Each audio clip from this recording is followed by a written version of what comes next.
report, you did have expenditures of $190,245, and that is an increase over the prior year by $13,923, and you were over budget in that fund as well. Number 6 is a comparison of your assessed valuation. This is the driver, the assessed valuation is the driver on how much real estate taxes the district brings in. As you can see between, the last, other than 17, your assessed valuation has gone up. Between the tax levy for 19 and 20, that assessed valuation went up 4.23%. Very positive trend on that. And as you can see, your tax rate is very, very stable as well over that time frame. The last page is the snapshot. Most people hear about the financial profile summary of whether the districts are in recognition mode or on the watch list. This is the formula that determines that list. As you can see on the right-hand side, the estimated 2020 financial profile designation is warning. So there are 4 designations. There's recognition, review, warning, and watch. So you are in a warning status. And then if you look up, there's that box that I had put in as well that has the past several years. This is the 2nd year you've been on the warning.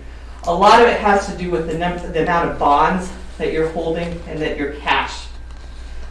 Number 3 is a number that most school districts really, they hone in on, is the cash, or days of cash on hand. If you weren't to get any money from now on, how many days could you run with the cash that you have in your bank? You have, at June 30th, you had 75.44 days, which is 2.5 months. Standard as an auditor, I like to see between 3 and 6 months worth of cash on hand. So you are low from that standpoint. I've also given you the history on the cash of days on hand in that chart as well. So, any questions? I guess I have one maybe. So in the last calendar year, the expenses that we incurred for COVID-related expenses that would then be paid back for in federal funds in this next year? Not necessarily. If it was grant funded, a lot of that money, some of that money came back already within that. There's some that wasn't. There was expenditures that was expended that had to come back. Mm-hmm. But what happens, you expended it, depending on how the grant was set up, the money was expended and then you get reimbursement. Uh-huh. The state's been really pretty good about getting that money back. So if I recall, there wasn't a lot of carryover, maybe 100,000 at most. Okay. But we're getting money back from ESSER 2 and ESSER 3. ESSER 1, or it wasn't called ESSER 1, but the first federal money that impacted us, that's already been reimbursed. But we're still going to be reimbursed for ESSER 2, which is around $560,000. So that comes, but when that comes back underneath the federal. Mm-hmm. Okay. Then also, I have provided to you, there's 3 different letters on Bluffrick in your letterhead. The one that has the bullets, this is the management letter. This is the letter that allows me to give feedback to the district. Basically, the first bullet, the Board of Education and the Superintendent needs to monitor the monthly financial information as an ongoing practice to ensure proper accountability. And this provides additional controls due to the size of your staff. Based on the size of the staff, you guys do have a lot of controls where not one person is doing every component of the accounting process. Like Mrs. Walters does accounts payable, but yet Mrs. Nelson is the one that actually writes checks. and then somebody else completely signs the check. So there is a segregation. You've got internal controls in place to account for, to try to mediate, or so we don't have any controls or any fraud concerns. Number 2. Is that how it is now? Yes. That's how it is now. Yeah. Okay. We've always had that. This district's always been very good about having segregation between the different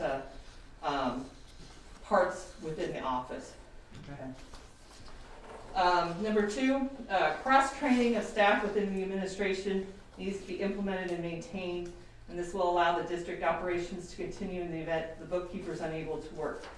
Basically, with the land of COVID, would you be able to get a payroll out if Mrs. Nelson had COVID? In this district, yes. This office has been very good about cross-training. They implemented a new software system a year and a half ago, and the fact that Mrs. Walters has already can do a payroll, that's a very positive thing. And then number 3, the administration should continually monitor the budget versus actual figures to ensure compliance with the Illinois compiled statute. Basically, the compiled statute says that you have to be in budget. You have to come in under budget on your expenditures. And as our presentation, there's several funds where that did not happen. So we need to monitor in the budget. One of the things I will tell you, because when you put that budget in place, there's a lot of estimations, especially on that early tax money. So it's difficult for administration to, it used to be it was 50% is what they figured, that they'd have early tax money. Well, it's 13% this year, it's 15% last year, so it's really hard to do that budget to make sure you're underneath it. That's why a lot of times you guys will do an amended budget in the spring to try to help account for that. So that's one of the things about being a cash basis audit. So, and then the other 2 letters, basically, the fact that you don't have staff to draft the audit financial statements. We do that, and that's just, we have to make note of that. I'd like to thank you for allowing us to do the audit for the school district again this year. If you have questions and you want the big audit report, obviously they'll email that to you. And if you have any questions when you look through this, let me know and I can answer them. Any other questions tonight? I think so. Okay, well, thank you very Thanks, much. Teresa. Thank you. Thank you very much.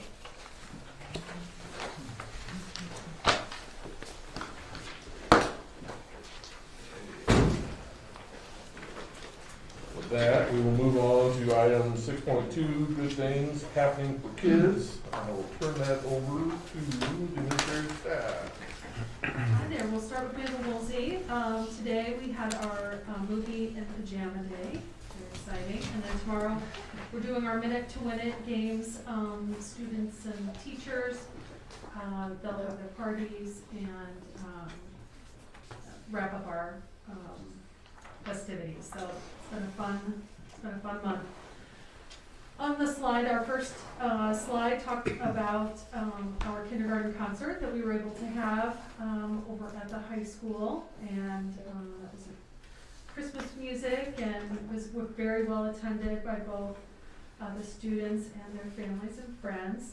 It was great to just have a little bit of normal back there, so that was fun. The next slide talks about Mrs. Van Opdorf. She's one of our 3rd grade teachers, and she was chosen as the Teacher of the Month by 105.3. She had a student nominate her, and so they came and recognized her event, or her one day. That was a lot of fun. The next slide talks about we're gearing up for our first Lego League that once again will come to Mayfield Woolsey in February.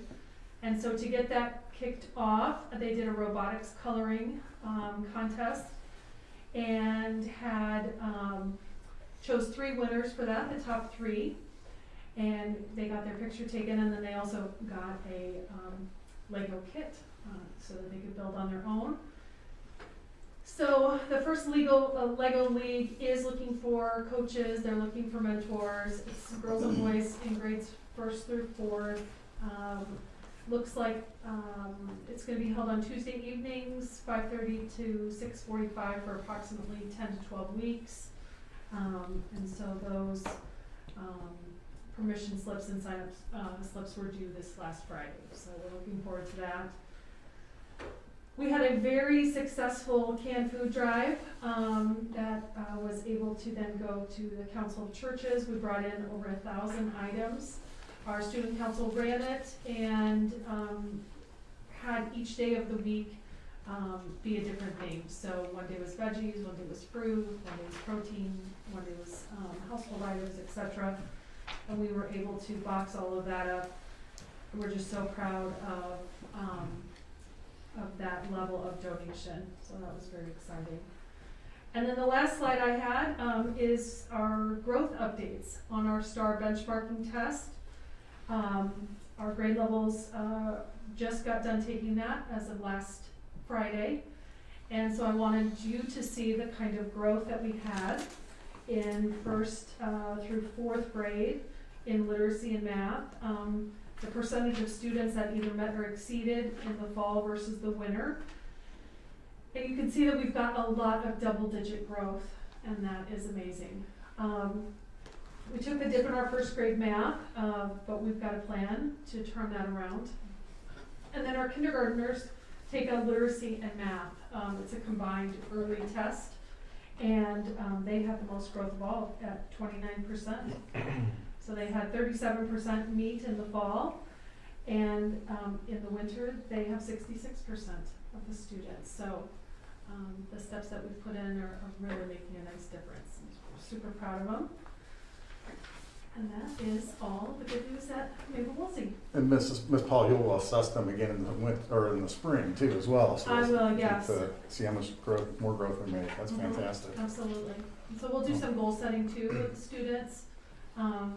Studies have shown the more they own how they're doing, then that goal is more personal to them. So, absolutely. Me? Alright, I'm going off the top of my head here, I didn't print it out. So our student council also did the food drive. I think we were close to 900 items. They got to help load and take that to the council of churches and I think with the high school kids, unbox when they were there and sort.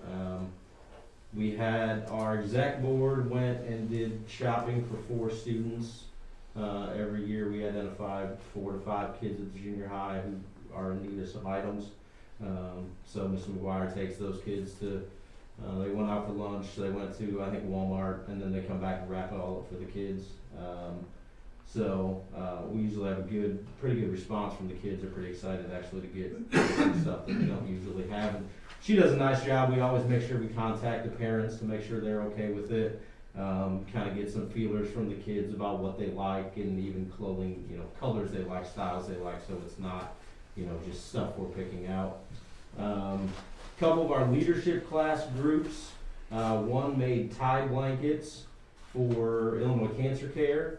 They made 6 blankets and then gave gas cards along with each blanket to patients at Cancer Care Center. And then the second one, which I'm really pumped about, so another group did a toy drive at 2 basketball games. And then we took some of the proceeds from one of the basketball games to buy even more toys, donated them to Toys for Tots. Coolest thing I'm excited about is we found out through the process that Knox County right now does not have a Toys for Tots drop-off location anywhere. So Ms. McGuire, being a veteran, talked to people from Peoria on the phone, and we're going to try to partner up with them going forward. The junior high will become a drop spot for Knox County Toys for Tots, and they'll be able to work a little more closely with them to collect every year, kind of make this an ongoing thing. Let's see. Sports-wise, basketball for the girls is finished. Basketball for the boys is kind of right in the meat of the season. They've got 3 weeks in January left. Wrestling is just getting started with practice. We just verified they've got to meet Saturday, January 8th when we come back. Girls volleyball is just getting started with practice. They will have their first game, I believe it's the 5th, at Costa. Dance has been performing at each home basketball game. The cheerleaders have been there. Cheerleaders did qualify the first Saturday, so not this past weekend, but the weekend before first competition. They qualified for the ICCA Cheer Championships, which are January 9th in Springfield. So Miss Hopper was pretty excited. We've got a lot of young kids. There's actually only one 8th grader on the team. So she wasn't even sure they'd qualify all year. It's kind of a point system. So it's similar to track and field. You get a certain amount of points, you automatically qualify. And they did that in the first meet. So she was kind of relieved, and so were the kids, and now they can just kind of focus on cheering and getting better and not have to worry about their scores all the time. We have our health, life, safety inspection, as do the other schools. We have ours tomorrow, so they'll be walking through.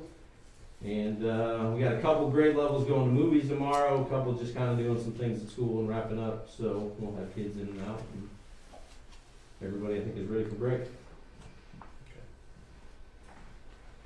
So I have a couple really good news items here that just kind of come across my desk today.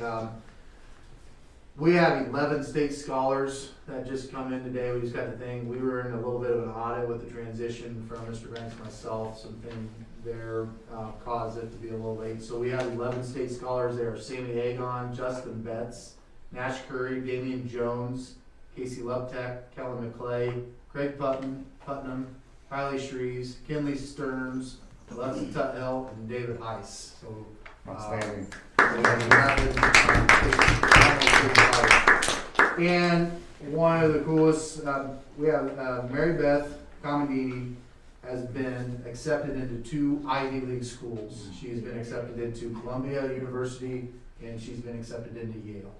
So that is pretty amazing. So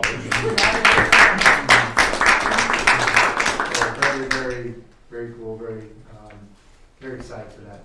So that was just some things that just kind of this week that we were looking at. So our KHS clubs are all going, NHS is constantly volunteering, so they've been doing some stuff at the City Hall. Interact has started attending the Rotary meetings, so they've been doing that, and the robotics team has kind of been going out there. They are currently ranked 4th out of 21 teams in the Western Illinois League, and their next meet is coming up in Oregon on January 15th. So we got our clubs. They're constantly out doing a lot of cool things. Same thing with FFA, the PALs, I think has been very good. They go down to the Mayfield Woolsey, and the top 3rd grade classes about reindeer food, all kinds of stuff, and dealing with grains and crops. So I think that's just a very neat thing. Our kids are, in and out, and, doing some things with the younger kids. So, life skills, they're always, it's really nice to see that they're able to get out and do a lot of things, that they kind of did. So they went to Walmart buying gifts for for a group home in Galesburg. So they were able to go to Walmart, kind of do some budgeting and stuff, and picking out some stuff for some kids. And they made 200 Christmas cards and delivered them to the nursing home. So our kids are doing a lot of service in that, and that's really cool to see, especially with our life skills kids. And Miss Smith is very proud of them. So. Again, our classrooms were able to get out and get to different types of field trips.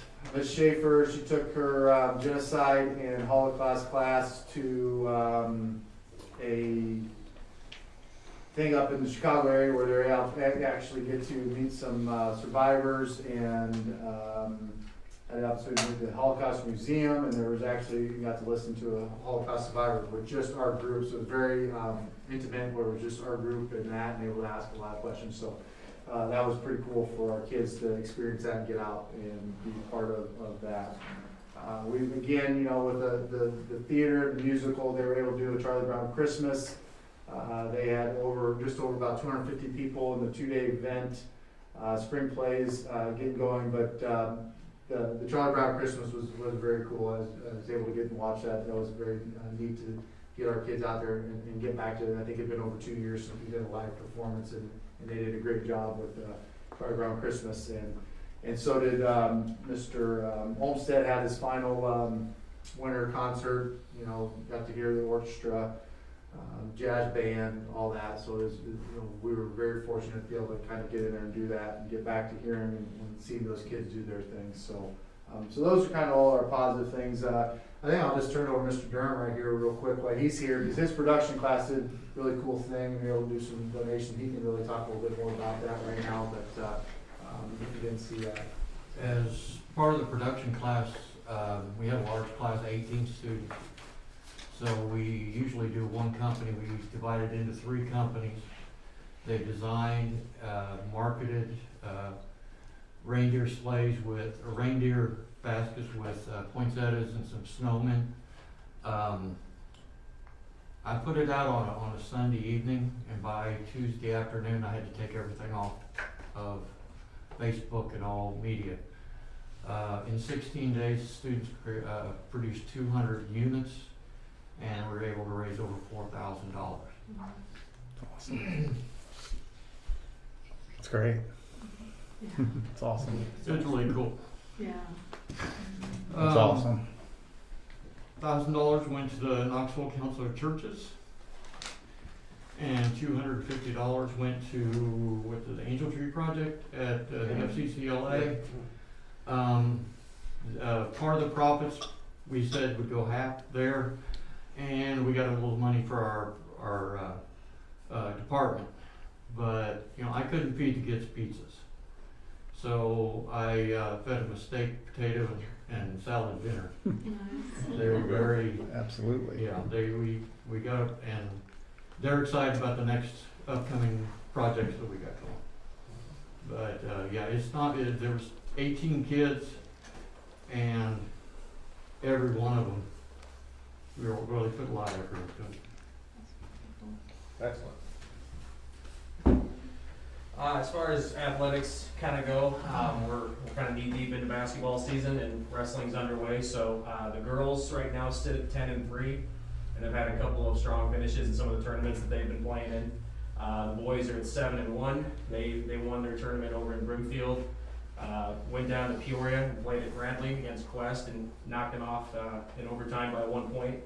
And then wrestling overall, I believe, is at 4-1. So, and they've had several guys finish first at their weight class in the meets that they've gone to so far. So, cheerleading over the weekend brought home 2 titles. They won both of their cheerleading competitions, took first in both of them in Peoria and in Wilmington. So they came back with a busload full of trophies. And so overall, winter sports, we're off on the right note as far as competing and being successful.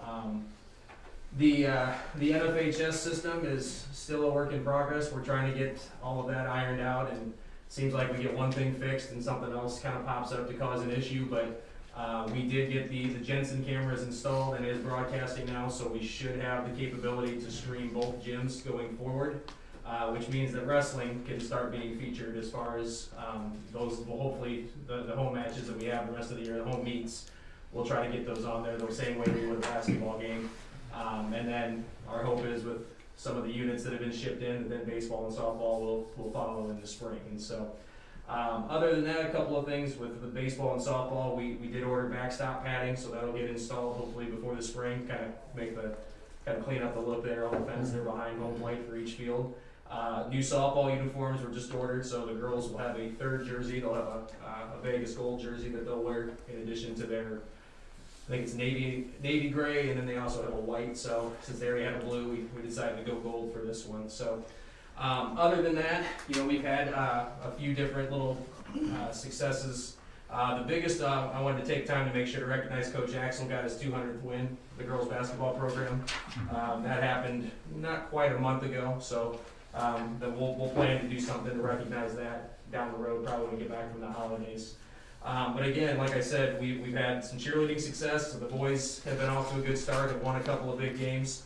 And then the girls have followed suit too and have held their own in their different competitions. So the girls also just won Hometown Heroes with FM 95. So I know when that's new to me, but I know down the road there's a chance that there's some financial stuff there that if we get enough votes or win that, that we could end up kind of being able to bring in something that then we could use to add to our program. So we're right in the thick of it, but we're doing well. Yeah, Mr. Stearns, if I could just take the platform for a second. I just want to thank the leadership in this room for what they're doing, and the teachers are doing a fantastic job. I've had the opportunity to visit buildings often and go into the rooms and see what teachers are doing, watching students learn and achieve and make growth. I've had the opportunity to supervise some wrestling meets and just some great things that I see happening, just positive, lots of positives, lots of fans. Our student athletes are doing great. I really enjoy listening to Ms. Paula talk about the growth, the academic growth, the actual data that we can look at and see students making growth moving forward, and we will continue to do that. But and then Dr. Durham, what he talked about is fabulous. He's going to talk. Him and I are going to talk a little bit, just a little while. That's going to build on what he just talked about. So great. I want to thank my principals for great leadership, and it's really filtering down too with the teachers and their work and the students and their learning. So thank you for that, and Merry Christmas. And I know Mr. Stearns and I want to let you go home early tonight too. So. Right. Well, yeah. Thank you, everyone. To Brad on the Hometown Heroes. So last year, I know the girls, the cross country team won the fall sports $1,000 prize, and then one of the Bass team won $1,000 also. Bass, And yeah, then the bass fishing team in the spring. And then we just won it, I think, in the fall with the cross country. Yeah. So it is. I mean, yes, we are. That's pretty impressive that we can get entered into that and have that opportunity. And then also, I'm not sure how many of others have had people ask about the graphics and stuff that's popping up on social media and stuff with the kids' names and all that stuff. And Mr. Tucker and Mr. Jacobson were also responsible for that this year. That's something new. And I know I've had a couple of parents asking, like, well, where are those posts coming from? I like those graphics. Well, that's those two guys getting our kids' names out there and getting some recognition for them on social media as well. So, awesome.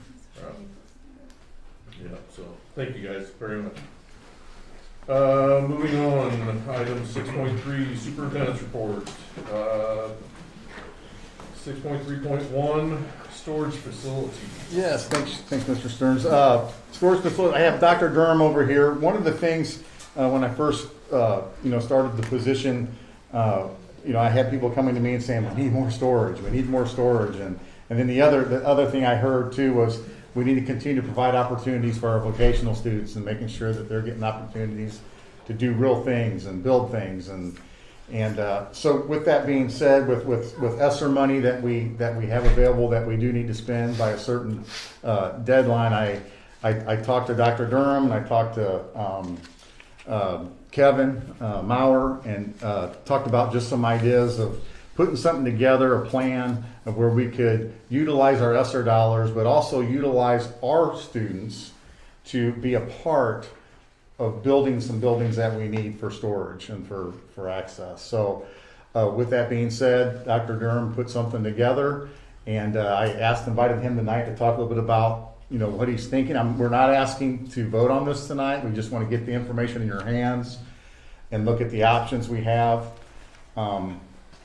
You'll see there's 3 different things that we're going to talk about, and I'm going to let Dr. Durham talk about most of it because he knows this better than me. But I think what's something to really consider as a board is that these are ESSER dollars, and then the icing on the cake is this is where we have our students, build these facilities if we see fit, if it's something we want to do. So to me, a win-win. So I've talked too much, so Dr. Durham, I'll let you take the floor and Well, over the last 3 years, or last year since I got here, the construction class has built small sheds.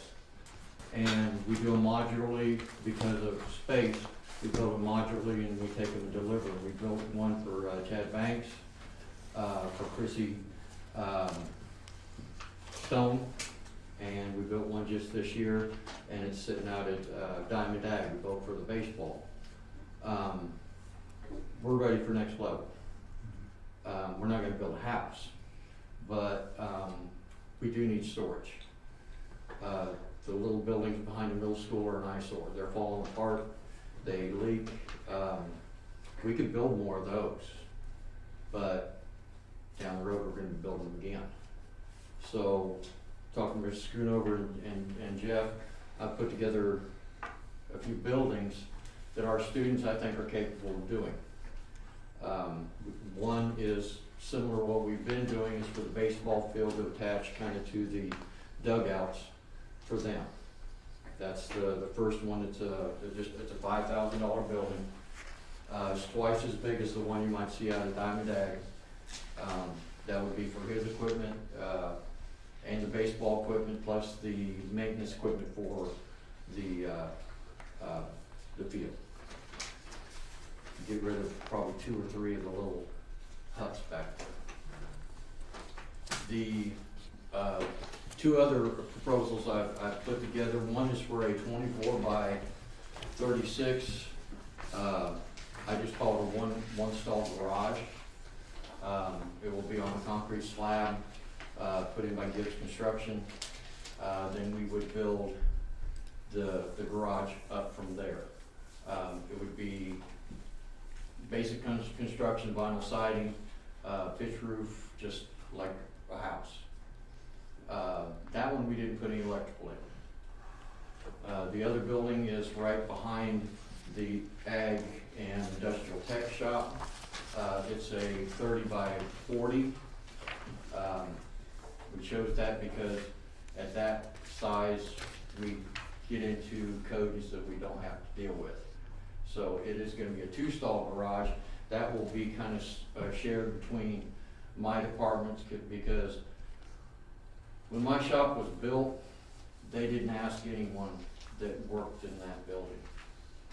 There's no storage, everything is cramped. We cannot do the construction that we really need to do and have the stuff that we need with the space we have. So using that and utilizing that, panel products, buying materials, drying materials, having a finish area, and also a small engine. Not a classroom, but area for us to keep equipment that we can rotate in and out. Plus, Kevin could use part of it or half of it for some of his needs, and keep them closer to the high school. As Mr. Schoonover said, all these bids or all this estimating is materials. There's very little, there's no labor involved. These kids are dying to get out there and do what we do. I have right now one class of 8 that I could double if I could, and we would be able to do it. I have another class that has been doing an engineering class that has been doing truss design and testing. They're ready too. So I have 2 to 3 classes that are very optimistic and very capable of building these buildings for us. My estimate, earliest, is 1.5 years. If we can get started, weather permitting, we can have the baseball one done and a good start on the smaller of the 2 based on whether Gibbs can get our concrete in. But if weather helps or weather goes along, we could have 2 of the buildings done before school's out. So, any questions? Where exactly are these going again? The baseball, like I said, is going to be attached to the dugout. The middle school, coming out the back cafeteria doors, where, there's. So you don't see it from the road? It's No. back behind the school? No, ma'am. Okay. Even if they were, they will be Knoxville blue and white. They don't do gold, it doesn't look good. Well, I was thinking of those two buildings on the west side. I didn't know if, I was thinking that you were replacing those or something. No, Okay. there's, Okay. if, on the, west side of the middle school, there's that blue and yellow one. Okay, That's the best one out of the 4 that are there. okay. We are, our plan is to put it facing, east so that it can be directly accessed from the access road. And the dumpsters that are there, we put a pad so that they can get in and get those dumpsters, get them away from there also, get them to where they're easily accessed. The one behind the high school, will sit approximately directly behind mine and about 20 to 25 feet off the curb. So it'll be, the doors will be facing toward the school, and In relation to that rock drive back there, sir, in relation to that rock drive behind high it school, would would be more to the be, south? I would say it's gonna be about 100 feet west. Right now, Ms. Tolley is working on grants to get her building built with a, greenhouse. She has to use grant money that has to use labor and has to do prevailing wage, has all the governmental stuff that goes in on it. She is real close to breaking ground on getting that started. So we're gonna be probably, I'd say 60 feet between us. We didn't want them real close, but, you know, they'll be far enough apart. And if we had somebody do the labor or build it for us, we'd probably pay twice as much? Again, this is just Nate throwing numbers out, I just asked him, I said, what would you charge? And, for, you know, 39,000, we're at 60, 55, 60, and the other one, again, another 2/3, or not double, but, you know, definitely, I think it's, that was 23, I think he said 40, because it was easier. Now, in doing this, you know, these are, again, material, and I've padded a little bit for this broke, that broke.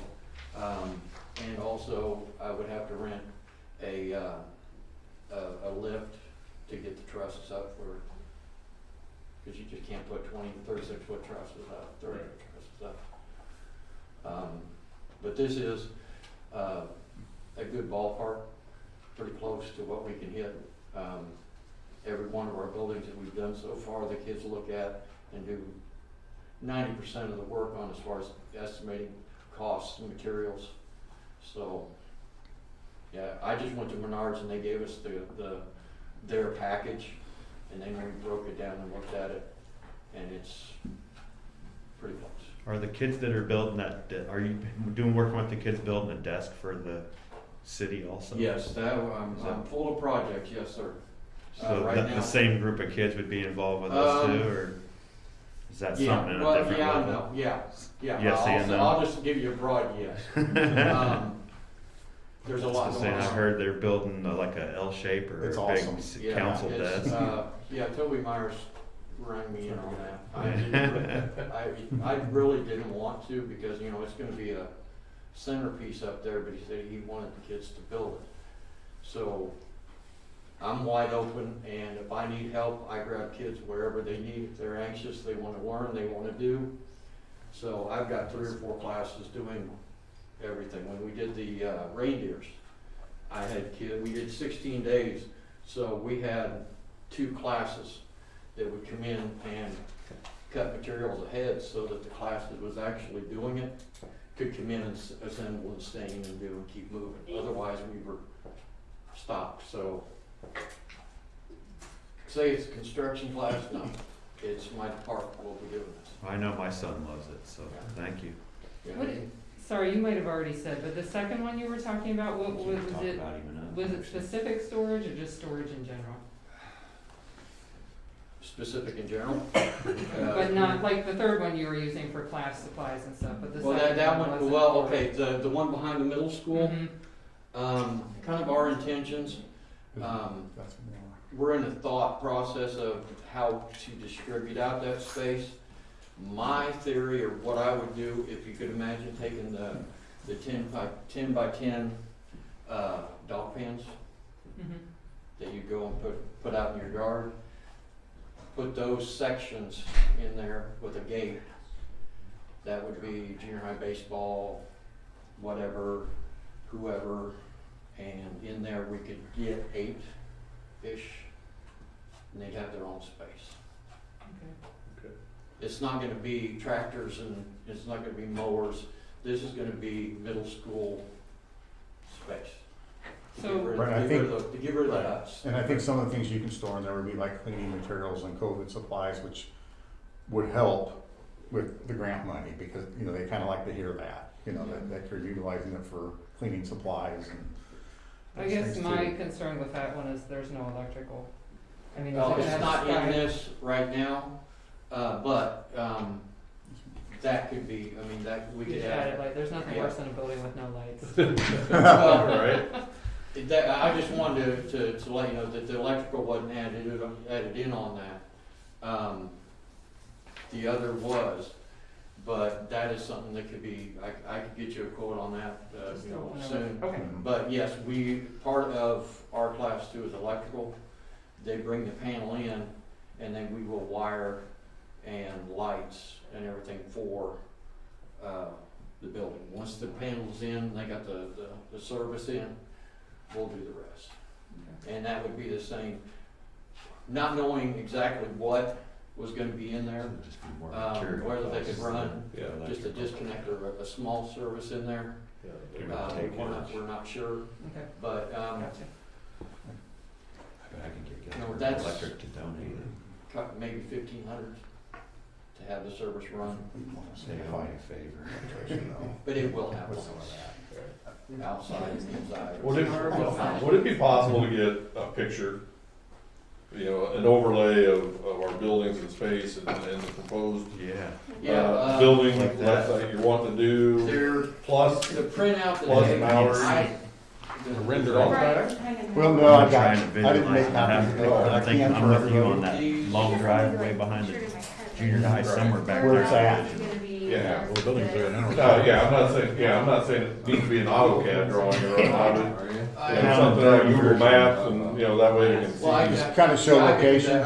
This is just a basic picture of Right. the building, Just gonna look at those. but the location, I can do that, It's a lot set up from an that. aerial and put in where. Thank you. the location- Yeah, yeah, 'cause that's what I'm trying to grasp is like where, cause like, yes, Mallory's gonna need some spot back there. Right. And, you know, these other buildings, we don't have a lot of land back, you know, in between those buildings and whatnot, and I know there's some Well, some other things underneath the ground That's that we been gotta part take of our care of. conversation is too, we just don't wanna throw a shed out there. Right, We want it to be, First, yeah. the ground, I think the geothermal grid I know is out in the outfield, the baseball field, Baseball but field. we'd want all that marked and, I Yeah, mean, that would. well, yeah, preliminary. you have. We have to do that, right. Have what's her name come in, And Julie, and, like I said, we, Funny, Julie, there's only one person to call for. right, call Julie. yeah, can't call me. and, you know, I mean, the color are gonna be, you She can't won't match, mark the geothermal.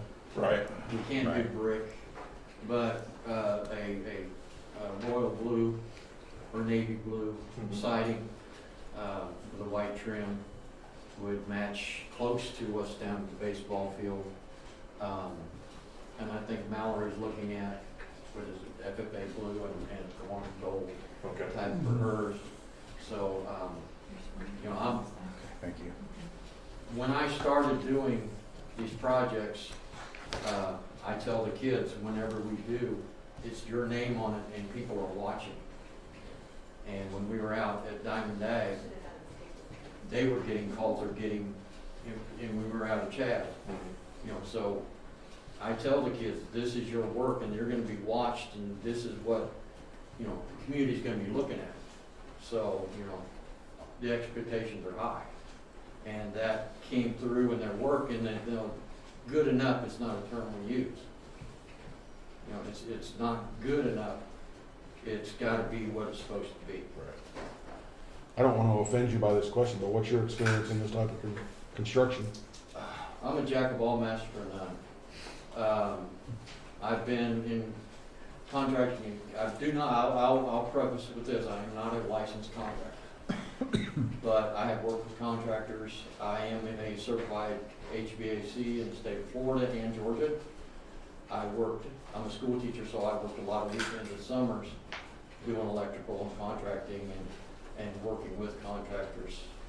I grew up on a farm, so we didn't hire anybody to do anything.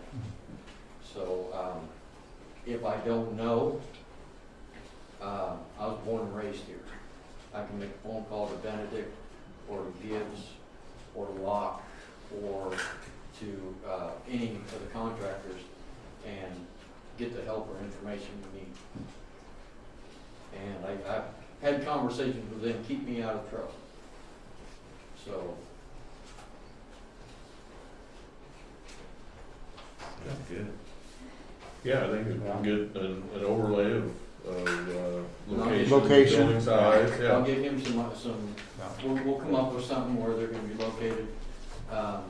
The final where it's gonna be is again where, when they bring in Julie and have her, and we get Nate and get everything settled up with that. And we have a facility committee, so it could be something that we could invite Dr. Yeah. Durham to that and kind of go over and then bring it to the whole group.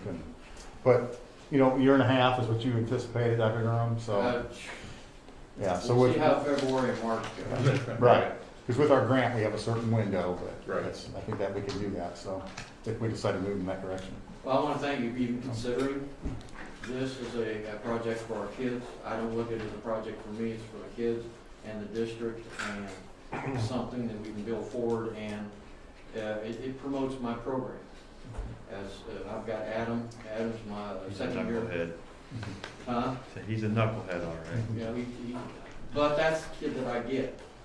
I deal with when these 18 kids that come in and did the project and we made $4,000. If you'd have talked to me a week into school after that, no way. But once we get started and they start getting their hands on, they're out there. I've got kids that come in during their advisement. I got kids in other classes that want to say, hey, can we go out and work on the shed? So, you know, it's contagious if you keep it moving. But in that, I'm not putting out certified carpenters. I'm putting out employable kids. As Adam will say, I want them to be employable. At the very least, you're sparking an interest in some of them. Oh, yeah. In jobs and work and hands-on, yeah. MTI is real interested in what we're doing. Yeah. So, And Dr. Durham, you feel like this is the next step? Because, for example, when I was a superintendent in another district, they were building houses. So, but they didn't get to that point overnight, you know. If this is the next step for Knoxville, then maybe down the road, we could go into that. And then down we're the selling a road, house for the district, they're making money. you know. Williamsfield used to. Yeah, did they? Okay. and and again, I'll preface with that, it's not gonna be me that does that. My gray hair, my years, I'm setting up a program that is gonna be substantial, that's able to continue on and have a framework that you will be able to take somebody that takes my place when I retire and hit the ground running and go and keep it going. You're setting the bar high. So That's good. I mean, that's, Excellent, you know, yeah. that's the way I am. My expectations are high for myself and for my kids. So, thank you for considering it. Do you have any questions? The kids, like I said, are ready to hit the ground running. They're anticipating the spring and get things going. Right, thank you. Thanks, Dr. Durham, appreciate it.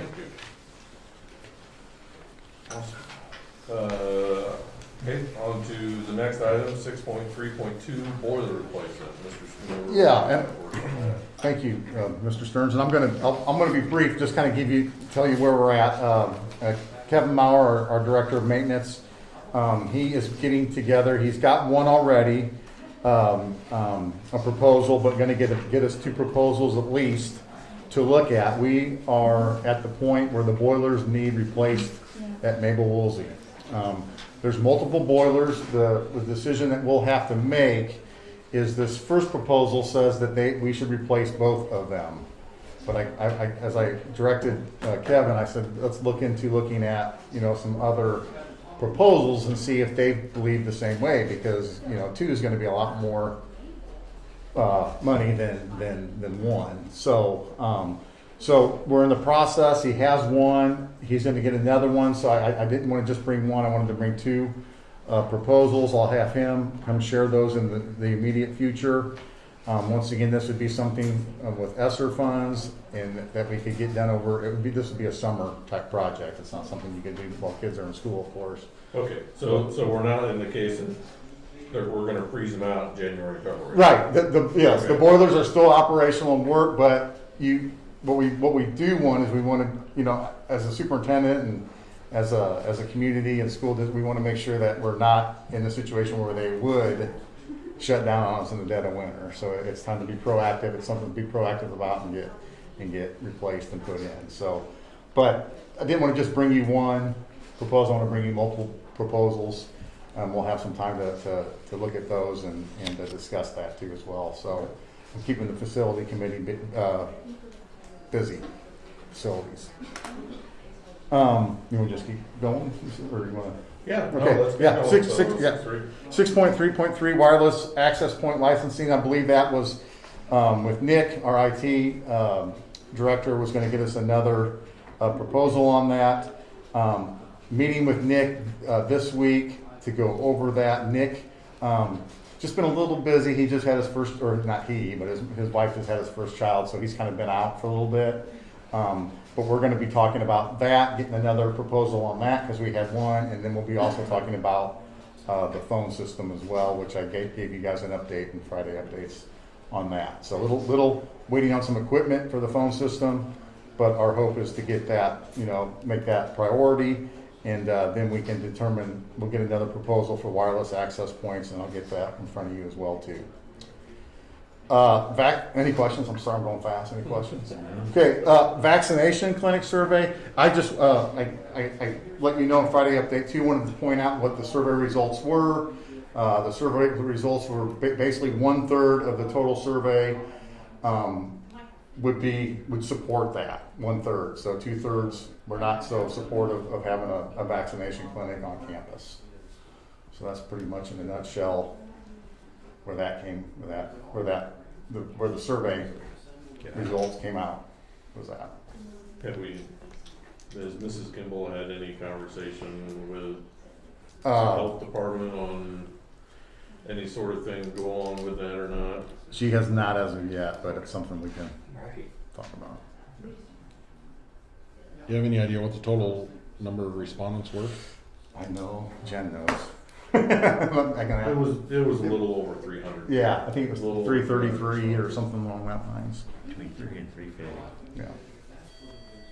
But 30% were in favor, and then the other 30% of 30 the 300. Oh, yeah, right, correct. Oh, thank you. More handouts? Yeah, more of the designs for Okay, It's probably the second one. the second building. Yeah. Oh, I'm looking for the staple on the wrong side. No, I was kind of hard.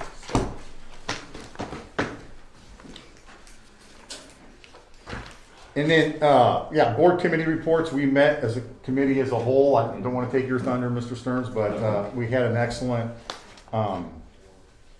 meeting, and basically more of an organizational meeting to look at our different committees. Mr. Stearns and I talked recently, and what those will look like in the future. I think we don't necessarily have to have the committee as a whole, but we can narrow which committee we want to meet during that time. One thing, after our audit report, I think we need to talk about finances some and what direction we're going. But like you just heard with facilities, we got a lot going on with facilities we can talk about, and then make some decisions and work in those committees, then report to the whole at our regular board meeting. So what I'm doing in those meetings is, as we meet, I'll just keep a running total of dates and what we talk about, what decisions we make, what we're gonna do, just so we're all informed of and it's transparent what we're talking about within those committees. But I thought the last committee meeting was fantastic. I think we got a lot accomplished and talked about where we're at and maybe where we need to go, and so that was my update for board committee reports. If you had more questions. Just one other thing that come out of that is Mrs. Nelson still in there? Yeah. Can you ask her to come here for a second?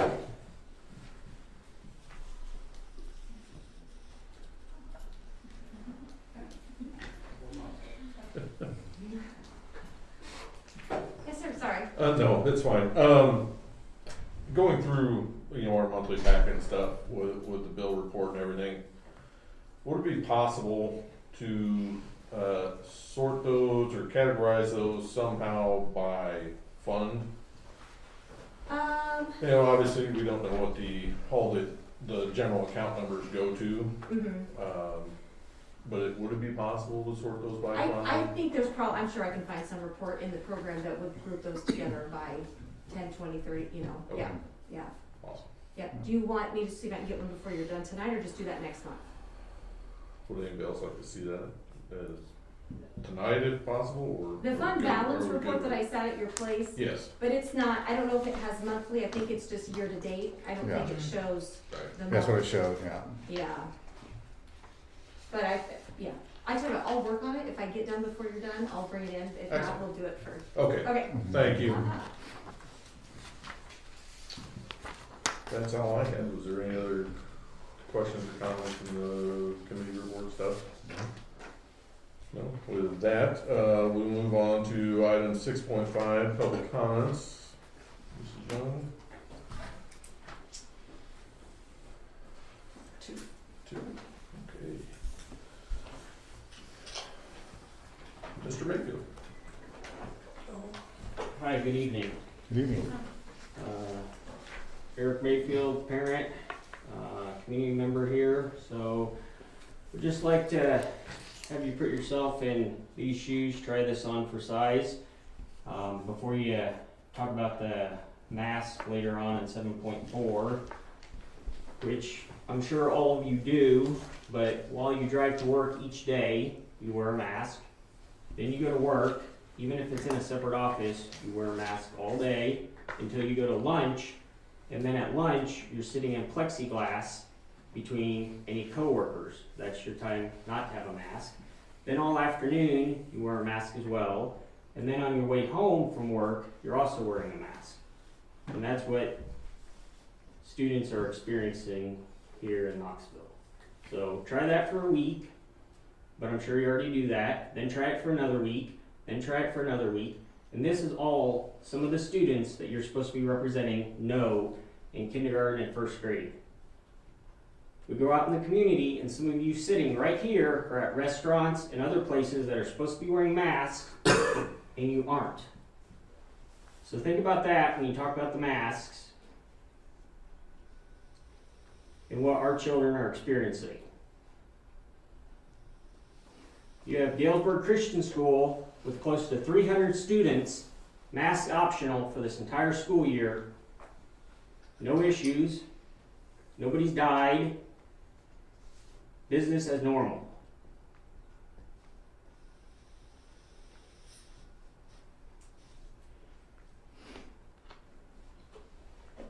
Let kids be kids. Let them have some freedoms.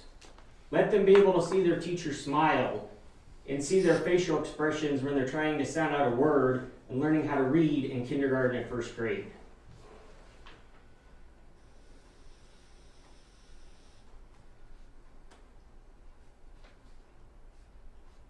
And the next time I see some of you out in public without masks, I'll be sure to say hi.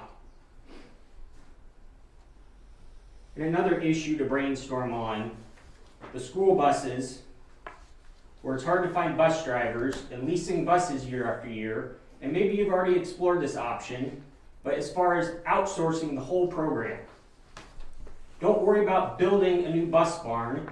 Don't worry about having one with a higher ceiling so buses can fit in, or to pressure wash them and all the external expenses. Explore the idea of just outsourcing it. You're not in the business to maintain buses. You're in the business to educate students. And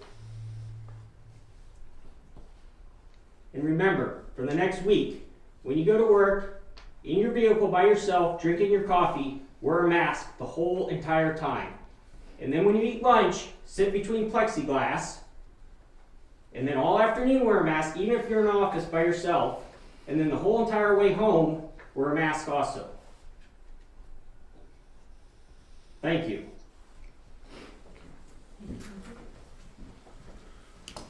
Mr. Schmidt. Yes, thanks for your time tonight. I'll be consistent, and I wanted to talk about the mask mandate as well. As I understand the way the agenda is worded, my understanding would be that you're going to consider a resolution to rescind the mask mandate, if I'm tracking that correctly. If that's accurate, then I'm here to endorse that action and do away with the mask as a mandate issue. And in the interest of being consistent, I've shared with you before that in the world we live in, there are no solutions. That's been my experience. There are, however, always trade-offs. And I hold on to that phrase because to aspire to or expect there to be a literal solution to the issue that we now know as COVID, it's become obvious, hasn't it, that there is no firm, absolute, rigid solution to the situation. There are trade-offs. Children are experiencing the trade-off more so than us. My daughter works as a speech pathologist. Imagine doing that as a speech pathologist, where children that she's working with have their mask on, let alone trying to learn or interact with kids and whatnot. There's a lot of state and federal and local money being spent now on mental health. Well, what are we doing to the mental health of individuals that cannot nurture and socialize with one another at the very ages when that's when it's taking root? And I'll just leave you with the other thought that occurred to me. The Founding Fathers had nearly everything, as best I can determine it, right when they articulated their concerns and what led to ultimately the American Revolution. But the Constitution and the preamble and whatnot make reference to actually two roles that government is supposed to focus on. Government is instituted to protect our rights. And the whole concept is predicated on the fact that power rests with the sovereign people, not with units of government. You have responsibilities, both by statute, code, policies, which have been crafted over a long period of time, and we have to respect that. That's the rule of law. But the Founding Fathers focused on two specific responsibilities of government: to ensure our safety, which reasonable arguments can be made that masks are designed to do, as well as other protocols. But the other element that is referenced, believe it or not, is happiness.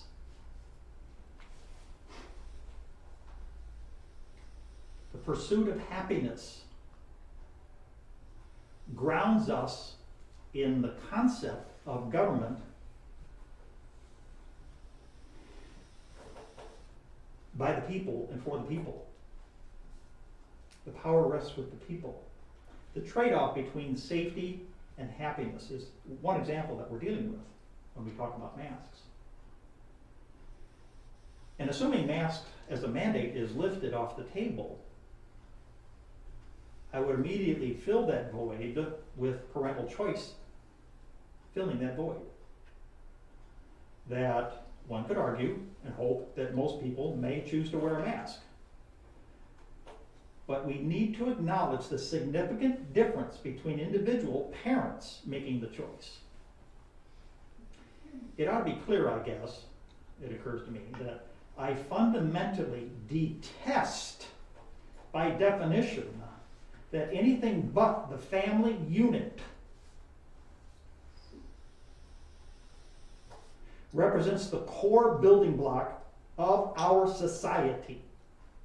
And anything that encroaches the responsibilities and the authority that is vested in parents is something that by definition I have to confront, whether it be at the local, the state, or the federal level. So I would appeal to your consideration to remove the mask as a mandate. Despite the world we're living in, the current variant is upon us. And as I research it, I challenge, for instance, to tell you the truth, as an example, even using the word vaccine in my head, in my view, is a misnomer. I'm old enough to remember the vaccines we got as children. When I hear the word vaccine, I think of a permanent protection from something that needs to be distinguished from a shot, such as a flu shot, which I just got 2 days ago. One day after I got it, I read an article that suggests that the CDC and others have projected what that formula is. That it's not a match against the actual variant of the flu bug that's now prevalent. However, they correctly argue it will still buffer or minimize the impact of getting the flu. So I still got a flu shot, but that was my choice. But the term vaccine to me is very misleading. It's not a vaccine. In consideration for getting booster shots, a reasonable person begins to wonder, how many booster shots? At any rate, to be succinct, I would endorse the idea of removing the mask as a mandate and acknowledge that that's a primary responsibility of parents. And I propose that in full light of the fact that other problems may emerge as a result of going in that direction. And if parents were to come forward and complain about the fact that you didn't maintain the mandate, I hope, and I will try and commit to be at these meetings, to defend the decision, to put it in their hands as a matter of decision making. I'm trying to be consistent, but I don't think it's hokey to relate to or ask you to consider removing the mask mandate as an extension of what the founding fathers were literally talking about. To me, it's a source of understanding as to why people are aggravated. They may not know why, but they're tired of having units of government focus and impose safety and not acknowledging a legitimate human endeavor to pursue happiness. At an age which cannot be duplicated. Thank you.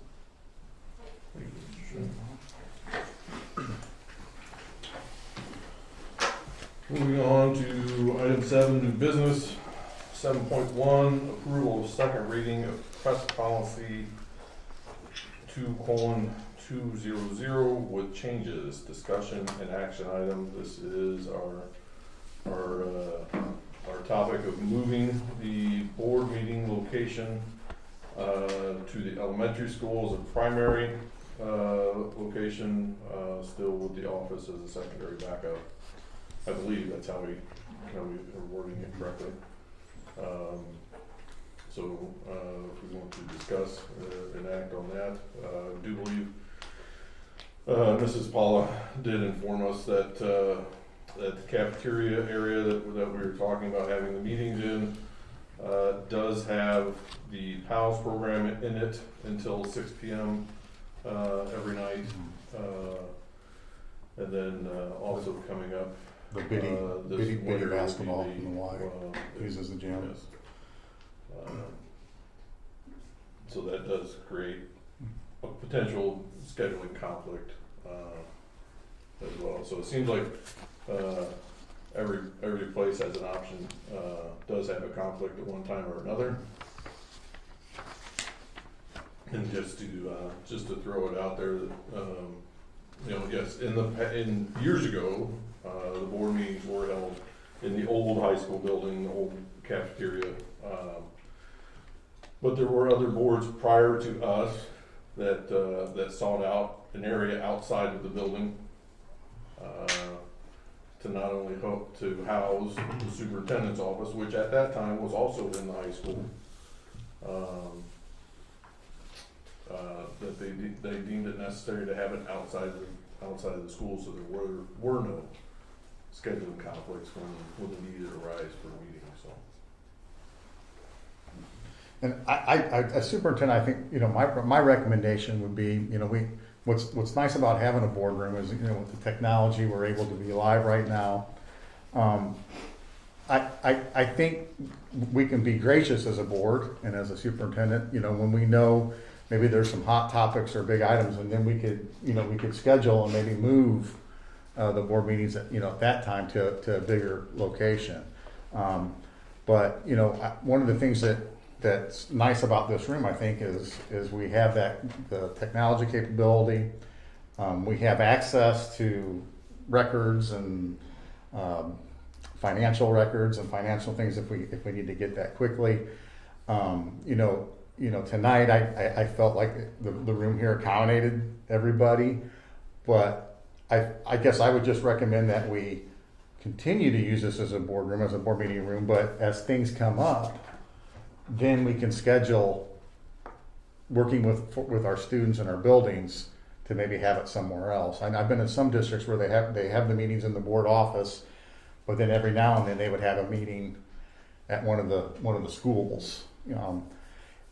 And the reason why that's my recommendation is it's really based on one thing. It's based on I love my board and love you guys, but I think our students should take precedent over us when there's an activity going on.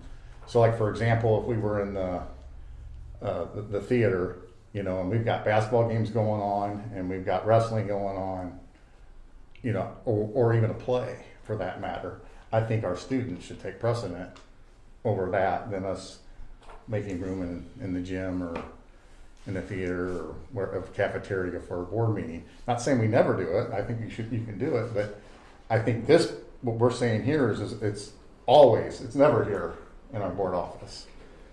And I would just say, with the amount of dollars that we've spent to put technology in here, a lot of districts don't have, as Mr. Stern said, a lot of districts don't have a board conference room or a boardroom like this. So that's just my 2 cents. Thank you. Anyone else? Open for discussion, anybody?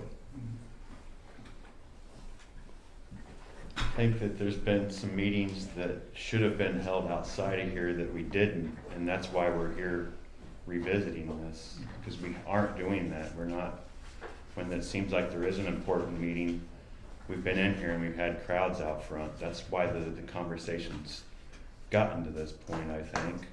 And it just, with the topics of the way today is, it seems like people are a little bit more aware and involved, to where tonight this worked, but there's gonna be times that it doesn't work, and then I just think that's why the discussion of even moving it at all has came about. So that's my I 2 think in cents. general, outside of, the auditorium being used for the play and other activities going on in the high school, we've had multiple meetings over the last 6 months that have been outside of this room due to anticipated large crowds and whatnot. Our last meeting, the principal said that there was no problem at elementary, and that's why she volunteered it up. So, but tonight now if it ends at 6 o'clock and our meetings don't start till 6 o'clock.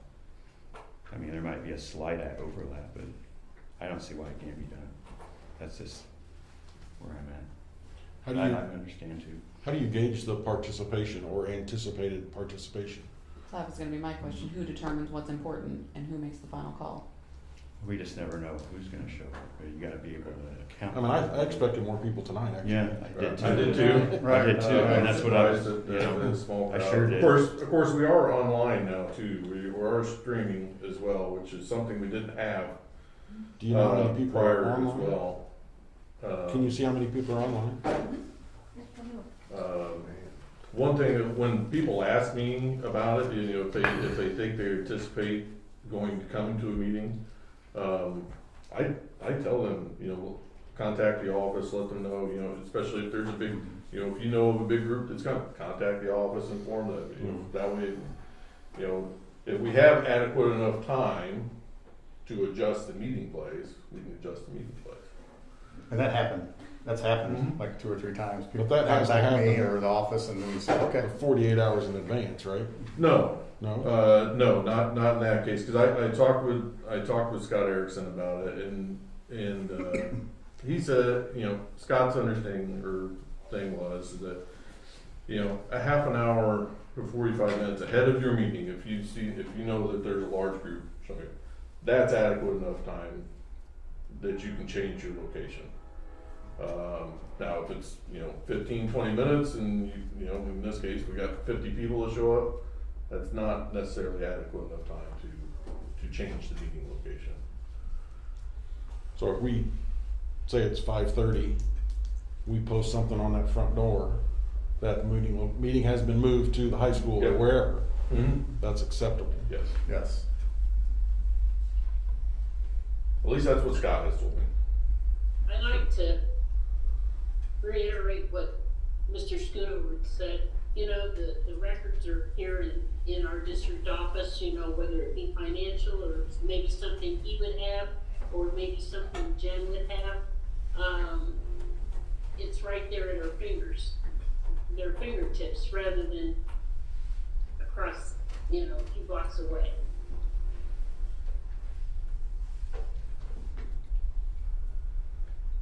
And, I mean, we've got evidence that, I mean, those, like with Kelly tonight, you know, we've had to have her check some things, so. Yeah, and if we were at an off-site location, we wouldn't be able to do that sort of thing. Right. You know, like, well, for instance, Dwayne, you just asked, how many people are watching? 13? Mm-hmm. Okay. Thank you. You're welcome. And Kelly did just print off, and I'll hand it out here in a second, the fund balances as of right now. Yeah, that's something that we couldn't do if we were off-site, so. I'm not opposed to keeping it here as long as we're making an honest effort to not exclude people by having it here. Mhm. So if we keep open about that and. I know there was also, you know, starting in March of 2020, it was almost a full year that we couldn't meet in person. Mhm. Right. You know, and so then meeting, you know, you were limited to the number, your capacity of meetings and all this other stuff that had been laid out that also didn't necessitate that if we needed a larger place, we anticipated more people, you know, Is just there- because of spacing, now that limitation's not on it anymore, you know, we're not limited, to 15 people in the room. Is there any way that people can public comment on there? Like, can you individually bring people up to unmute them or something so they don't have to physically be here to comment? They're supposed to email me if they wanna make a comment, but they don't wanna come in. They Okay. can email it to me and then we can read it. Chris can Okay. read it when Yeah. the time comes. Okay. That would be great. I don't do well reading loud, Mm. but That's what we did But I when we were would. remote. I think the URL also may need to be thought about putting onto the header so they know exactly where to find it or something. In Yeah. terms of, Mhm. instead of just saying we're on YouTube, actually provide the YouTube URL. Embedded Right, into embedded the- onto the top into of the the agenda PDF. or right up underneath. It's been on, it's on Facebook too. Yeah. But on people that have watched it that don't live in our district. Yeah, I mean, there is a link that's on the website, but I do want to, Just saying, if somebody goes to look up and pull Right. up the agenda. right, when they pull up the agenda, Just it to has see the it there. URL embedded, Yeah. yeah, that's something we could figure out. Maybe it's just a matter of adding it underneath that master required right there on the header probably and just stay there Maybe once you just save put on it. there, if anybody wants to attend, they can contact Jen or send Jen the email, Yep. right? Yep.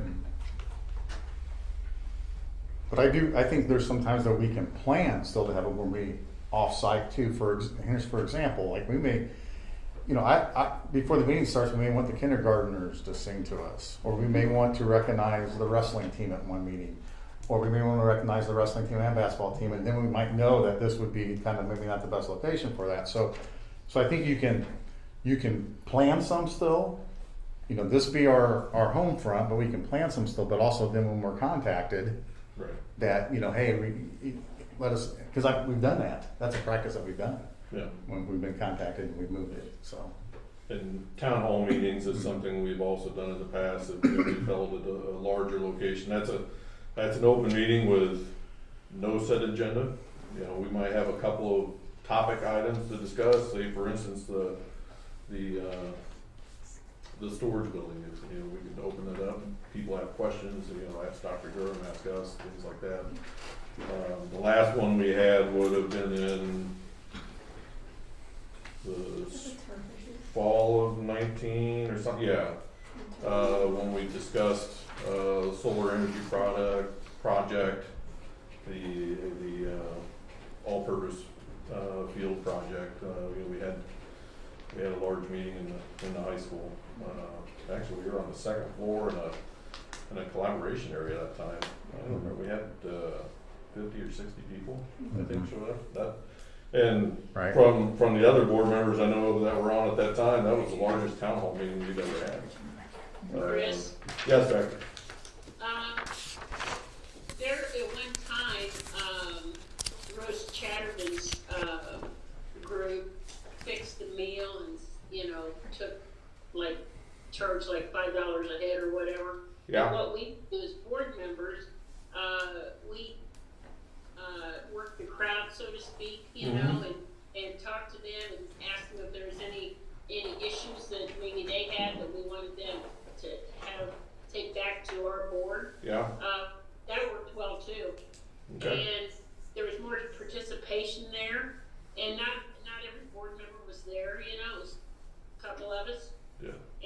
But then when we had the regular town hall meetings, when it started, we were lucky to have a handful, Mhm. It just, yeah. So based on the way the item appears on the agenda, we have to make a motion to approve the second reading with changes, but then if we want to keep it the way it is, we vote no. Correct. I'll make a motion to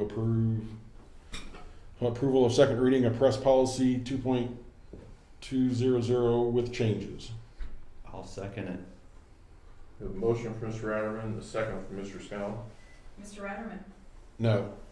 Mr. Scout, Yes. Dr. Hirschberger, No.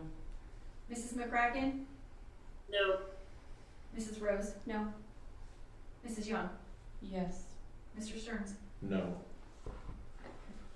Motion fails, so we vote of, how do I say that, 2 to 5 or 5 to 2?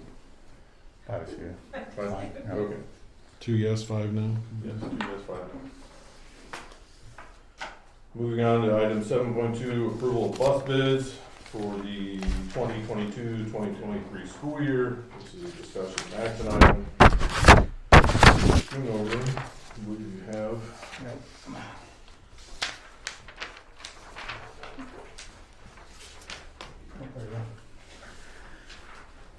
So we, Jen and I, we had bids come in, and we had one bid come in, and so we had, Jeff was here from Central State Bus Sales, and so basically what I've given you is the front sheet cover of the bid that was provided to us from Central State bus sales. And if you look down at the second paragraph there, it states that three-year lease proposal for 6 new, so 2023 77 passenger Bluebird Visions. Those are our bigger buses. That's a 77 passenger, and then 1 new Microbird. That's the smaller white activity bus. And with a 3-year lease, his bid came in at the 77 passenger annual payment for each bus at $24,277.72, and at the 1 bus, the 14 passenger annual payment to spec at $12,899.11 each, or we just had 1 there. So the 77 passenger, we're looking at 6, so it's that 24 times 6. And then I have more information. It basically just says that the buses are up to specs. We had, as I said, we just had this 1 bid come in. Time, talking with Chuck, and time is of the essence. Just like everything else right now, it's difficult to get things to us. And basically, Jeff, if I remember right, Jen said that, we really needed to have a decision by January. If not, he couldn't guarantee us having the buses in July if we go with this plan, with this bid. Significant increase, cost us higher per lease, which we kind of expected. We asked Jeff if he saw that going down any in the near future, and if so, it was going to be minimal that would go down. So my recommendation for is, we've got a bid. We need the buses, and time is of the essence. So I'm recommending that we approve this bid. How often are we leasing new buses? This is a 3-year I lease. believe it's every year. We cycle the number. It's every year, but it's like you do so many. So our fleet, we're 16 plus buses right now. So you kind of put it on a rotation basis. So you're not leasing 16 this year and then wait 3 years and you put them on rotation. So some of these might be dumb, but I'm not a bus. That's okay. expert, But how long does It's kind of new to me too. How long does the bus last? Like, they say if you're going to buy a vehicle new, it should last you 10 years, so you shouldn't buy a new vehicle to get the value out of it. I mean, 3 years, that doesn't seem like a long time for you to turn a bus back in and be done with it. How realistic is what Mr. Mayfield brought up about the outsourcing? I didn't quite understand if he was talking about just the buses in general or the whole entire service of it all. I think he didn't was- even yeah. know that was possible until It somebody is. mentioned that a few weeks ago. It is Galesburg outsources their first student. First student. Yeah, first student. Is an independent company that Galesburg School District contracts with for the transportation of their students. And they provide the bus drivers and everything, correct? Correct. Yes, and Galesburg just pays a So flat fee. Flat fee for that, right? Would it be smart to table and maybe look into that before we vote on this? I do know when I went over to talk to Chuck at Becky's request that we go all meet with him about the bus garages, he really did not think that sourcing out was a good idea, because he actually brought it up to me. I didn't have a long conversation with him about it, but Do you remember any of the reasons? I think just because you have no control, basically, over the fleet, over anything. I'd What's be it- curious what's to it- see what it costs. What's though. a bus cost new to buy? I mean, does anybody buy buses? We actually used to, the district used to buy and own all of their buses. Right. Like, holy moly. 80,000. 80,000? Oh, it's gonna be more than that. More than that now? Yeah, nowadays it's gonna be more than, 80 grand per bus. I need to look into Is that. Kelly still here? Yeah. Yes, Kelly, can you? Kelly, when's this looked into before? Sorry, what you saying? We're talking about outsource. when did we We go have to? checked into it before. Transportation. The purpose of the lease is, because it's on that rotation of ever so many years, you've got the newer buses, they're not breaking down, we're spending less money on repairs. That keeps us in good buses that aren't gonna get stranded somewhere with the kids. you know, yeah, maybe there's a little bit additional cost to leasing, but it's the advantages that outweigh maybe the extra cost, so. And the lease company is responsible for major Right. repairs. Right, if something bad happens, it's on them. Well, pretty much Buses all are the not repairs. cheap, they're very Yeah. costly. Except for, you know, Maintenance, tires, wear items. yeah, oil change and Yeah. stuff. And- He does the maintenance, right, the Mhm. oil changes and. And when wasn't the district made the change? Was it like 10, 12 years ago? It was pre-Wilder, it was Carlton. Okay. Yeah, it's I'd be been a long curious time. to do it We've been for doing this sure. for a long time. I'm gonna look Just- into it. Just curious. Right, it may not be something that would be in the plan, but if we just had an idea. Mhm. just have an idea.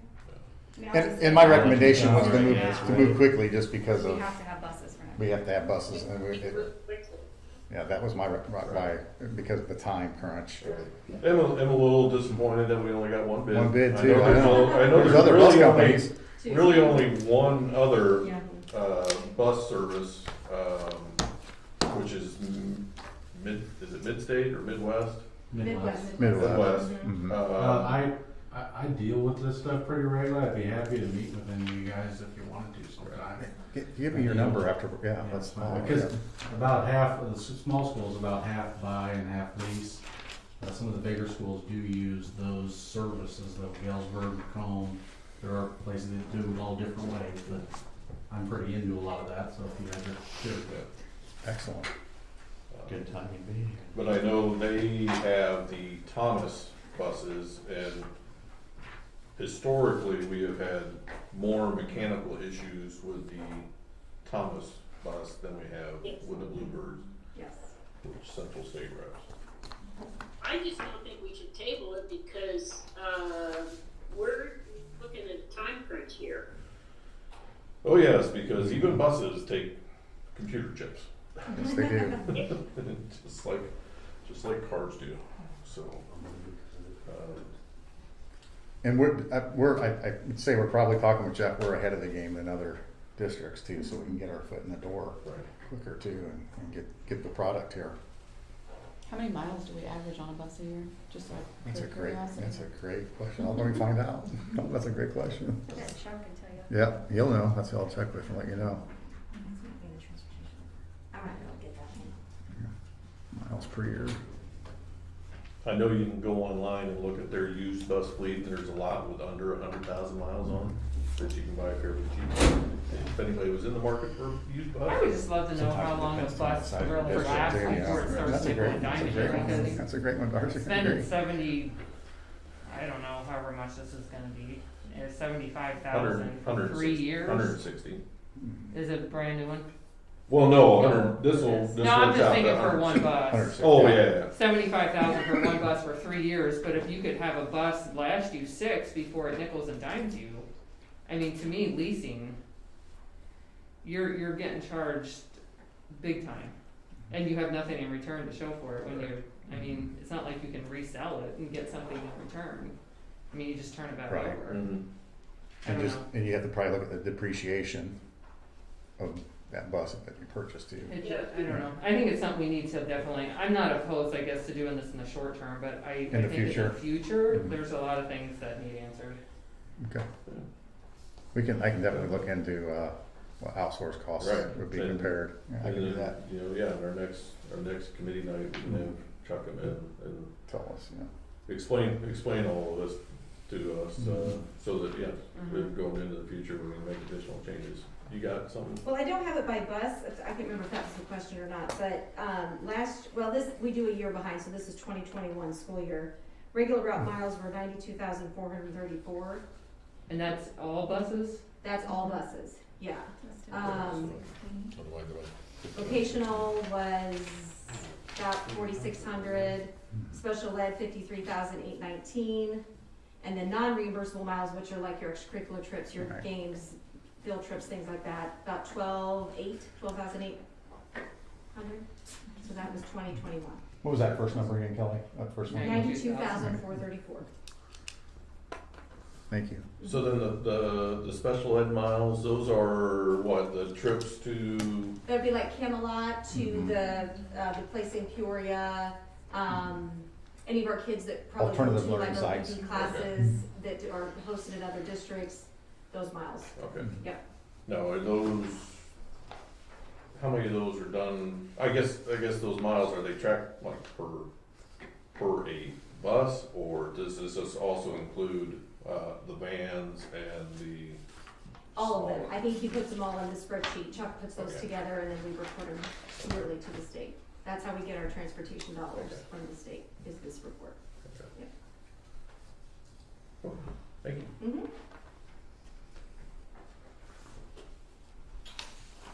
Is there any further discussion on the topic? If not, I would need a motion, and a second, to approve, acceptance of the bus bid from Central State Bus. So moved. Motion for Mrs. McCracken, I'll second. second from Mrs. Rose. Mrs. Walter, will you please call? Mrs. McCracken, Yes. Mrs. Rose, Yes. Dr. Harshbarger, Yes. Mr. Ratterman, Yes. Mr. Scout, I abstain. Mrs. Young, Yes. Mr. Stearns. Yes. Motion passes 6-0. Moving on to item 7.3, approval of the tax levy for fiscal year 2022. Discussion and action item. Mr. Schoonover. Yeah, thanks, Mr. Stern. So basically, what I passed around to you is a certificate of the tax levy, that, will need to be filed by the 28th of December. Last Tuesday of December is the time you have to file the tax levy. I gave you, went over information with you at the last board meeting to kind of over with you how the tax levy works. If you look at this certificate of tax levy, some items I just wanted to kind of go over again with you. Our tax rate has been pretty steady. One of the things you have to do if you go over 4.99%, if you go over 5% or 5%, you have to do a truth in taxation, which is basically a hearing. Sometimes that's probably in the best interest if you're looking if you're asking for a little bit more money. That, after today's audit report, that might be something we need to look at amongst other things. But I put the percentage in at 4.99, which would keep us at that tax rate in the 4.2 range. The reason why the tax rate's a little less than the last couple of years would be because our EAV increased significantly by 6.9%. And if you saw in the audit report last year, it was 4.32, I believe. So we're talking another 2% of assessed evaluation. So with this levy that I did, if you look at the total levy, it's just over $5,095,898. When we look at last year's levies, that's an increase, and a lot of this comes into play because of the assessed evaluation, but that's an increase of $242,000, actually $242,794. To give you an idea, looking at the educational fund, you can see that I levied for $3,687,000. Last year the levy was $3,493,366. So that's an increase of $193,634, so almost $200,000. So you don't want to leave money out there, but I think we want to keep the rate low, and we also want to continue to, take advantage of that assessed evaluation. And then by not going over the 4.99% on levy percent, you do not have to have a truth in taxation hearing, which is nice to avoid. But, there are times, I know if you look back in the past and the data I gave you, there was a year, I think we were building, Chris, you may know this better than me, but we were building something It was the year we added air conditioning. Air conditioning, right. So we levied for more money just for that year. So the tax rate went up a little bit, Right. but then we could give a break a little bit to our taxpayers the following year because we took care of that. Right. That And expense. we didn't have to, Right. we didn't have to have the bond issue. Right. To pay for that, by doing it that way. Yeah, absolutely. Yeah, that next year, I think it fell off, isn't that right, Chris? Yeah. Yeah. So the 2016 number in the audit report at the 487 tax rate, that was the year that we went over the 5% for the tax levy to pay for the Mayfield Woolsey stuff. Right. And then the following year, we were back down underneath, and you see how the tax rate dropped back down to 439, and we've held right around that number for the last few years. And then we're projecting for this year a little bit of savings there of a rate going down to 420. So 420,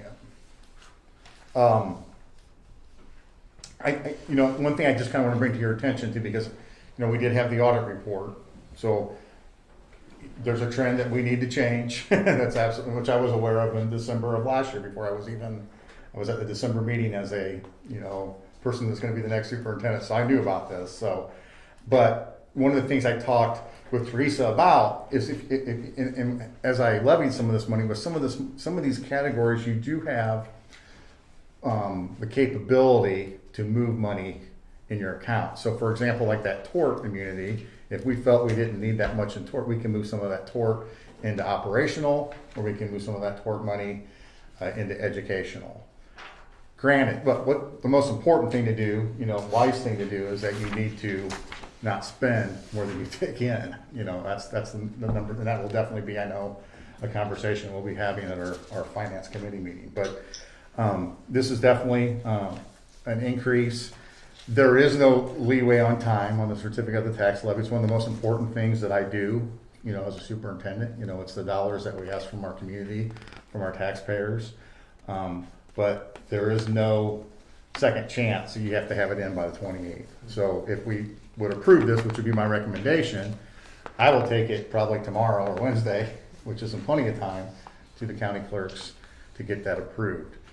Is this money guaranteed? No, no money's guaranteed, but I felt what I've done for you and for the district is not leave money on the table to go out there and be responsible for our taxpayers, not hurt our taxpayers, but most importantly, be responsible to our students and for funding.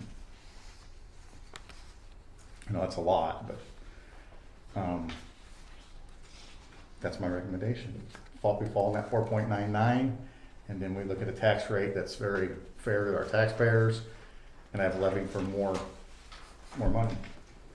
So can you tell me again what the tax rate? I mean, the 499 is what you're saying is this column across here. Yeah, the 499 is the percentage of what you levy. The tax rate is the amount of what our taxpayers would pay. So is what that is rate? This is the EAV change, right? Yes, that's the EAV So change is 4.23. So for this year, for this property, oh yeah, $4.99 yeah, Okay. tax. right. Okay. If it is, from what I So ours understand, is the assessor's office, 6.9. yeah. So if you got $200,000 assessed value home, it's So that 4.3 this year it's 6.9. So that's why we can keep our tax rate low and still get more money, because we have a larger assessed Even evaluation. if the tax rate didn't go up, if the evaluation went up, it will affect the tax. Well, you're paying The tax, that's more correct, dollars. Becky. Yep, you said that beautifully.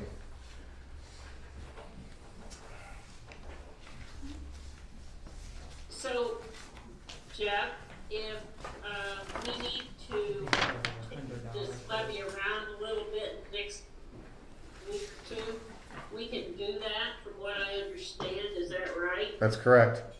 Now, will a new one have to be filed then? Well, yeah, if we amend the levy, it would have to be filed, but the levy is due on the 28th of this month, the last Tuesday. Then before they start extending it out, though. Mhm. Correct. Isn't that right, Dwayne? You know? I'm sorry, I didn't hear your question. I was daydreaming. She's talking about amending If it. we amend our levy, if we need to amend it, I mean, as far as not the amount, but where we're putting it, so to speak. The funds, amend the funding totals? Yeah. I am not a levy expert and don't pretend to be, so don't we have to, What we can do, Becky, is we can, after the levy's approved in those funds, we can move money in different in funds. So you could move money from your tort fund to your educational fund, or to the operation fund. have to file another levy though, right? No, not necessarily. No, you wouldn't have to file another levy.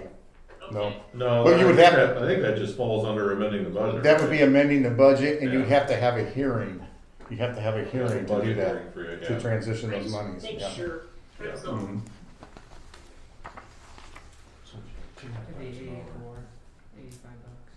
You divide this by 3. Are you determining how much it would cost to? Not sure is, Where are you getting the 3 from?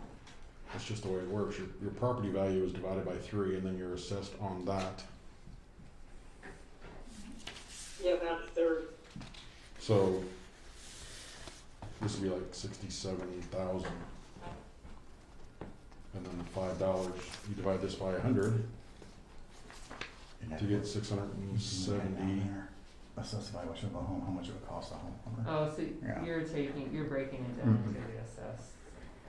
Okay. Yeah. So it's about three grand if you got a $200,000 home. Mhm.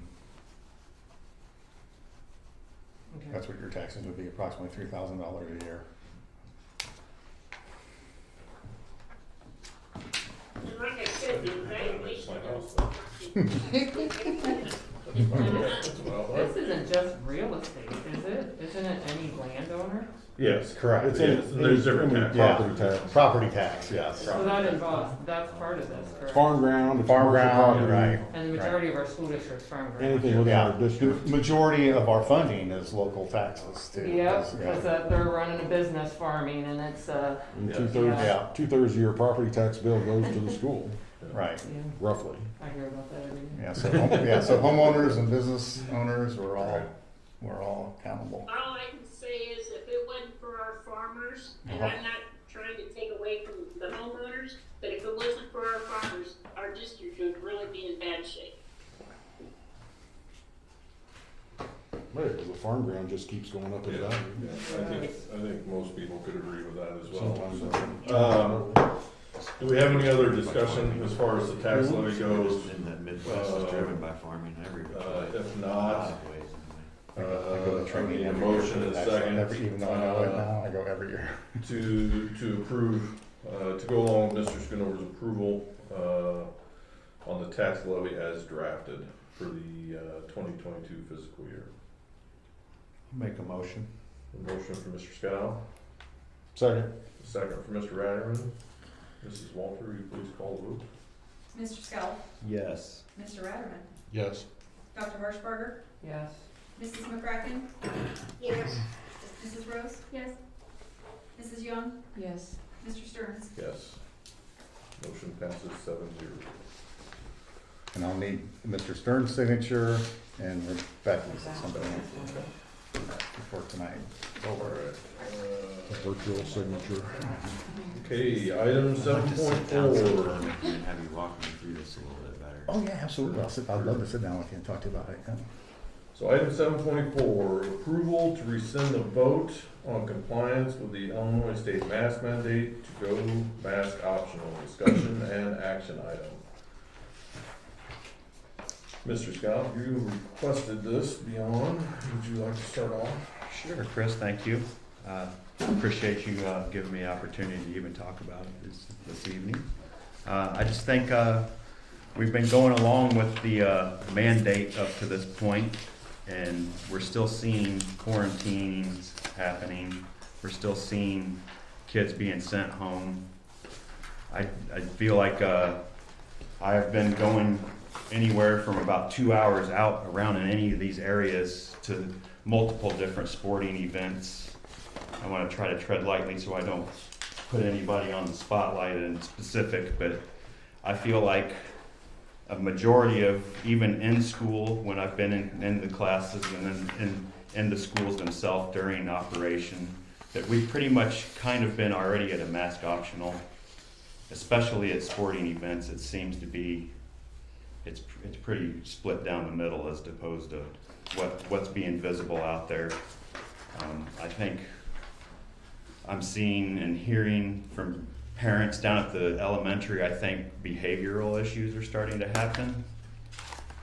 The teachers are starting to have stresses of having to worry about fighting with kids with the masks rather than educating during a lot of these times. I think some of the behaviors also might be eliminated by getting that. Even up to the high school level, we got kids getting detentions that we got our principals having to give and worry about kids wearing their masks or not, that lack thereof, and getting detentions to where, I mean, it just seems like it's not necessary. I don't think that, we've heard the count at a optional school that our numbers, we've got one faculty member and 3 students across in our district right now as of the 14th that's 1 kid per school is out.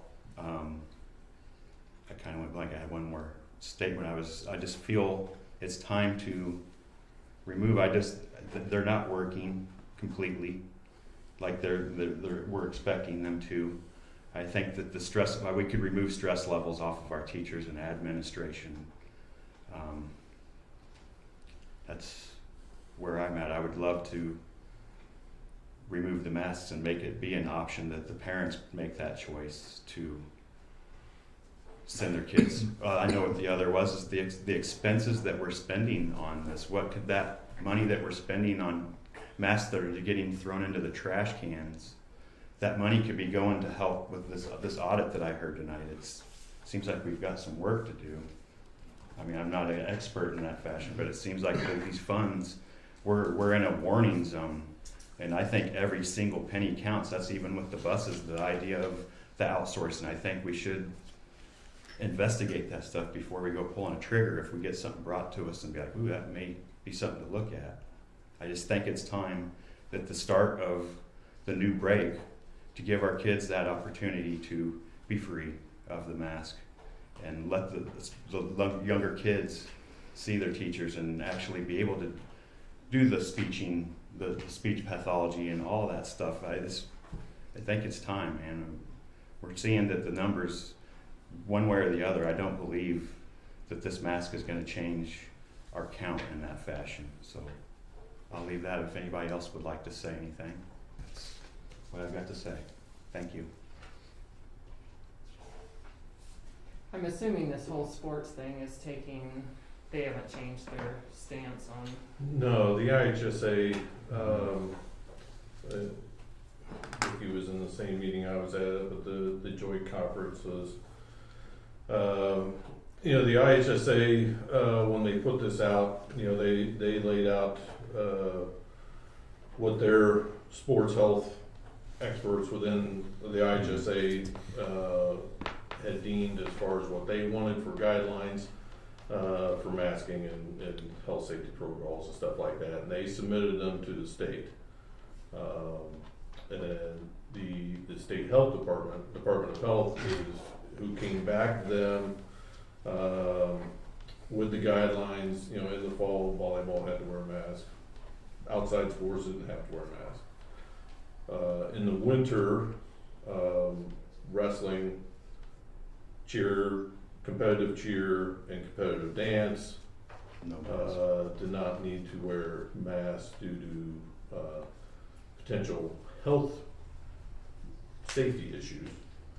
But they deemed boys and girls basketball didn't face those same health concerns, so the state requires those for the IHSA to mandate masking inside. Then in the spring it'll be, again, anything outside will not have to wear a mask. And I'm not sure if we have any indoor sports in the spring. Seen the sport photos. They're down below the chin. I mean, it's. Yes, they are. And I don't agree with that. But listening to the IHSA explain, it's like the IHSA did not have a direct, and they still do not have a direct line of communication with the state health department. What if at the time they were having to go through the lieutenant governor's office? Was that Mr. Ruiz? Ruiz or whatever, and then did he get removed or something? Something happened there that now they do not even have they can't even go through his department, they've got some other layer in the state government that they have to deal with. Now, understand, IHSA is an independent organization. You know, they're not a part of the state government, so they have to abide by what the state says as well. Is there such a way that during sports, if they're forced or if that's the rule, but during class hours, we're able to be mask optional at school, not specifically to sports? Well, is that something to even investigate, to where we cooperate with IHSA on their grounds of when we're competing? I could say with what I've been told in the last week. Last week, Rockridge School Board, with 2 members absent, voted to go mask optional. Within 24 hours, 10 of the 13 other schools in their athletic conferences canceled all of their games and participations. Because there were other items in going mask optional. You know, contract tracing, you know, a litany of other things that they changed.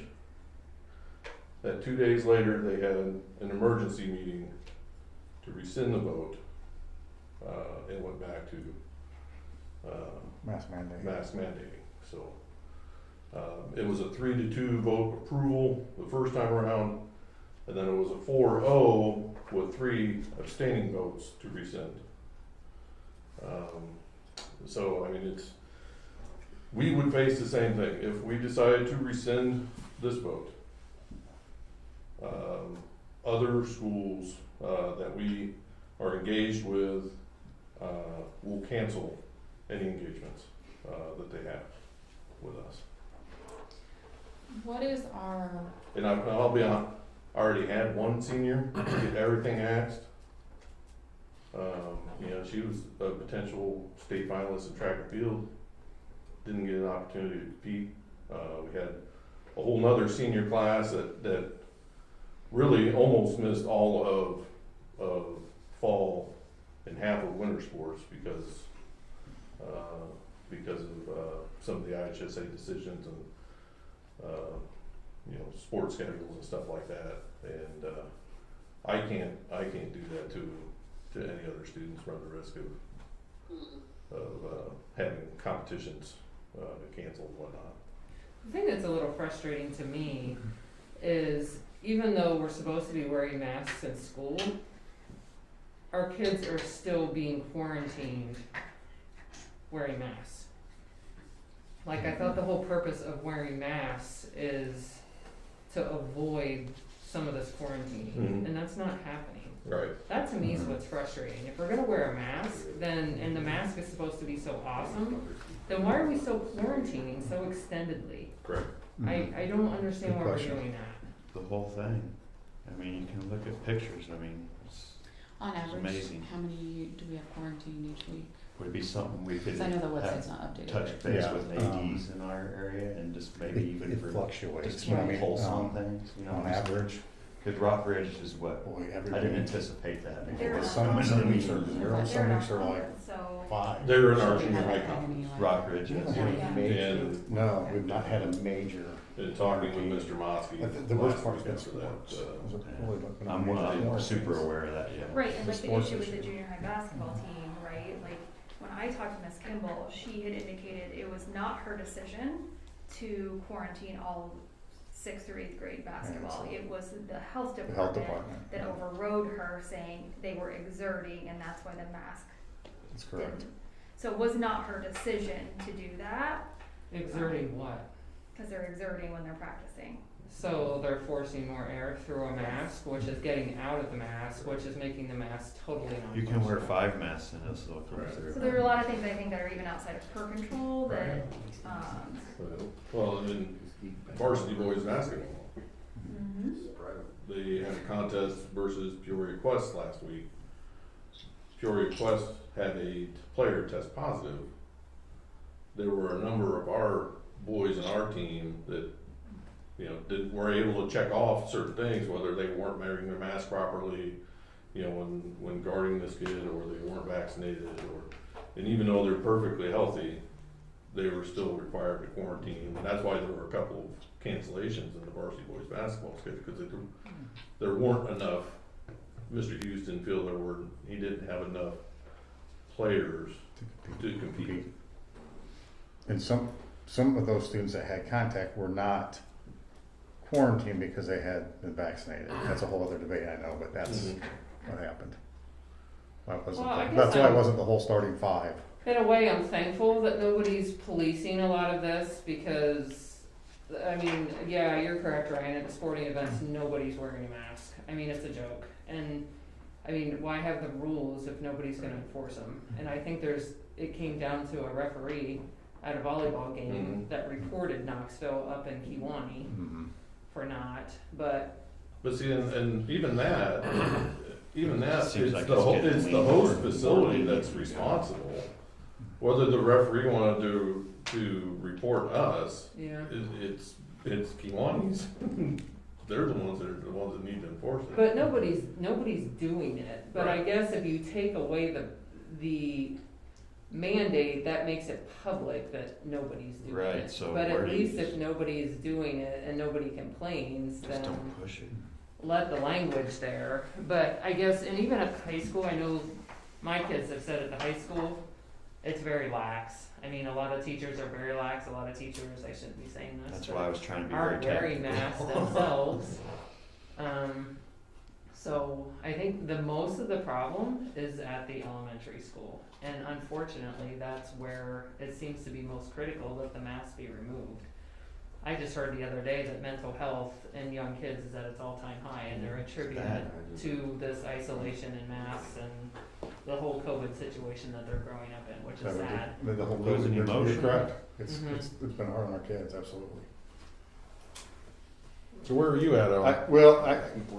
I think my is the mandate is still in place. I all along I've said I don't.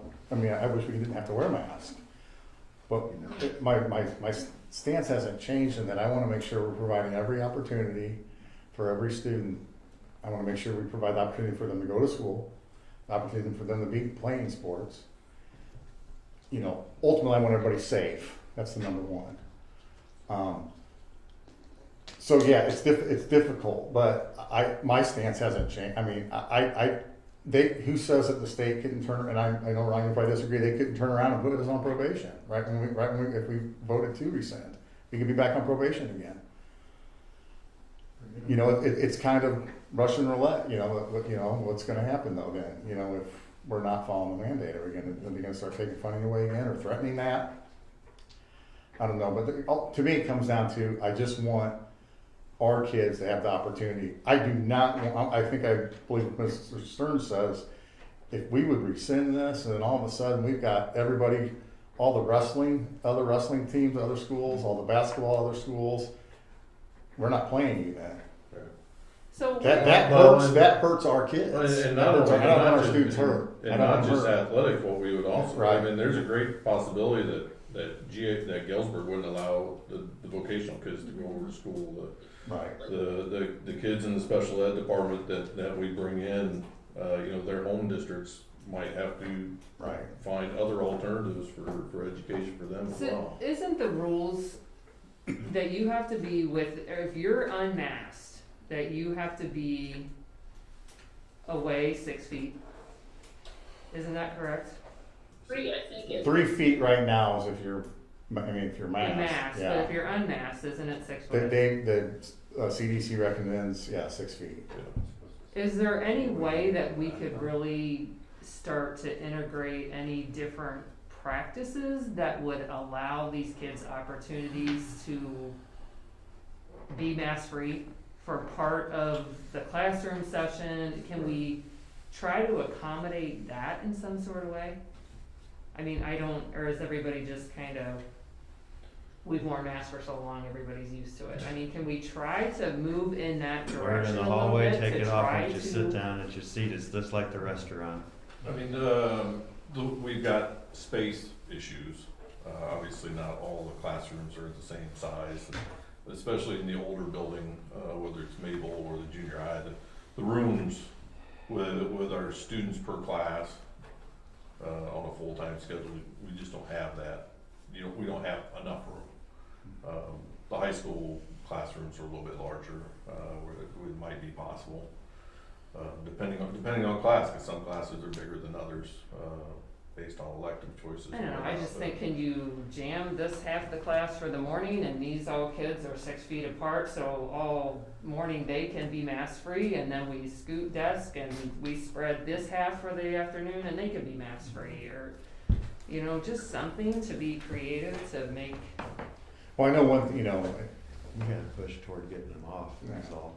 I know like in the high school, when they're eating, so they're not, when you're eating, you're not masked. I need to go over to the Mabel and see, what's going on there, but I mean, I know when they eat, they're unmasked. And I don't And think when it's they an go out- issue about the kids When they go outside, caring. they're unmasked. Yeah, when they're have outside, recess, yeah. recess, Yeah, when you're outside, it's just. they're not And required. I don't think it's gonna Still come down to the mandated. kids caring in the elementary, because they don't know any different. But I think a part of this is going beyond that, and it's, is it about mental health? Is it about proper learning? Is it about speech? I don't think those things can continue to be covered up. So if we can try to be a little more. And a lot of it's creative. about the scientists, what I don't know if they have a handle on it, they don't know. They tell Well, us. the thing that's frustrating you know. is this is an RNA virus, which means it mutates, and they said that from day one. Yep. So it's always gonna mutate, and the farther away you get from the original virus, the more mutation it's gonna have, the less effective any vaccine's ever gonna be. That is just basic science. Right. And to keep saying that, oh, we're surprised that this vaccine isn't working as well with this mutation, that's ridiculous. Right. It's not going to. I Right. mean, it's just the way it is. So we're heading in a direction where we're never gonna get away from it. Well, I think the thing that they are moving is a verifiable treatment plan. I think the first step of it is the oral pills that are coming. They're not available yet. And that's, with the flu, there's a treatment plan with the flu. If you come down with influenza, there's a treatment. Currently, right now, if you come down with COVID, there's no Hydroxychloroquine, it doesn't work. they're making. It doesn't necessarily work with everybody. That's why there's still the ICUs are at 90+% capacitated. And I think a They lot fired of half it, the it's nurses. still, it's still been proven that the majority of people affected are not your healthy people. Right. They're your people with comorbidities, and that's not the majority of our school system. But you can be a carrier. Mhm. Just like if you're vaccinated, you can be a carrier. So, I don't know, I think my stance, do I like the word? No, I don't like it, but I think, I've got to look out for making sure we're providing the most opportunities for our students, keeping students safe. So that, and I'm not trying to use a scare tactic here, but I have heard, from some teachers are have a different thought, and they have, it's not a threat, but they've made a conscious belief, what they believe in, that they wouldn't want to be coming to school and teaching if we're not wearing a mask. So then, once again, to me, the problem with that is that affects our students, who are the number one priority for me. I just don't want to. You can look at the other way too. I know. I feel like we're teaching fear. We're pushing have fear. We don't need those teachers. a plan for remote learning? Is there any remote learning going on right now? The state is not authorized any remote. That's not, yeah. Right. So if kids are getting quarantined, it's we've had, send materials home. right, but we've been in discussions. I've been in discussions with the team if we would have a major outbreak or have to go remote learning, what those steps would be, what that would look like. And they still have access to their Google Classroom, that same thing that they are in class. They would just be missing that one-on-one time with the teacher, that educational time. They would resort to reading the lessons and whatnot. I'll make a motion to vote on the mask mandate optional. So just to clarify on this, a yes vote goes for rescinding the mask mandate to go to mask optional. A no vote, keeps, Mask mandate. the mask mandate as status quo, for right now, let's see, we need approval in a second, to rescind the vote for compliance with the Illinois state mask mandate, to mask optional. I have a motion from Mr. Scow.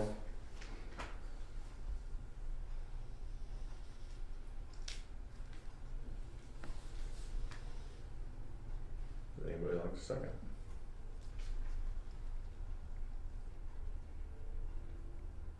I'll second it. A second from Mrs. Young. Well, Mrs. Walter, please call the roll. Mr. Scout, Yes. Mrs. Young, can I abstain? you can. Okay, I need more information. Dr. Hirschberg,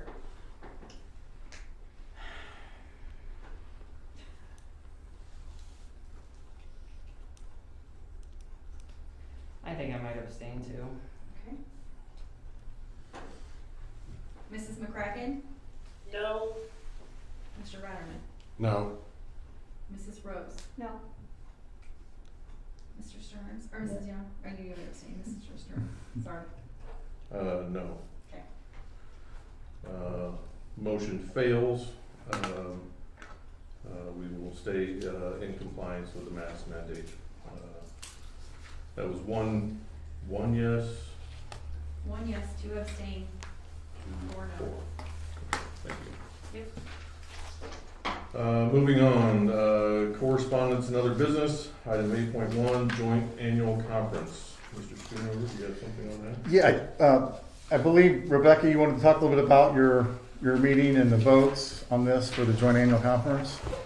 That you had. I typed up a little cheat sheet on how things went with the Delegates Committee. You guys can check out. We got this group from IASD. You know, if you have any questions after you reviewed it, let me know. Send me an email or something, and I'll let you know why they, you know.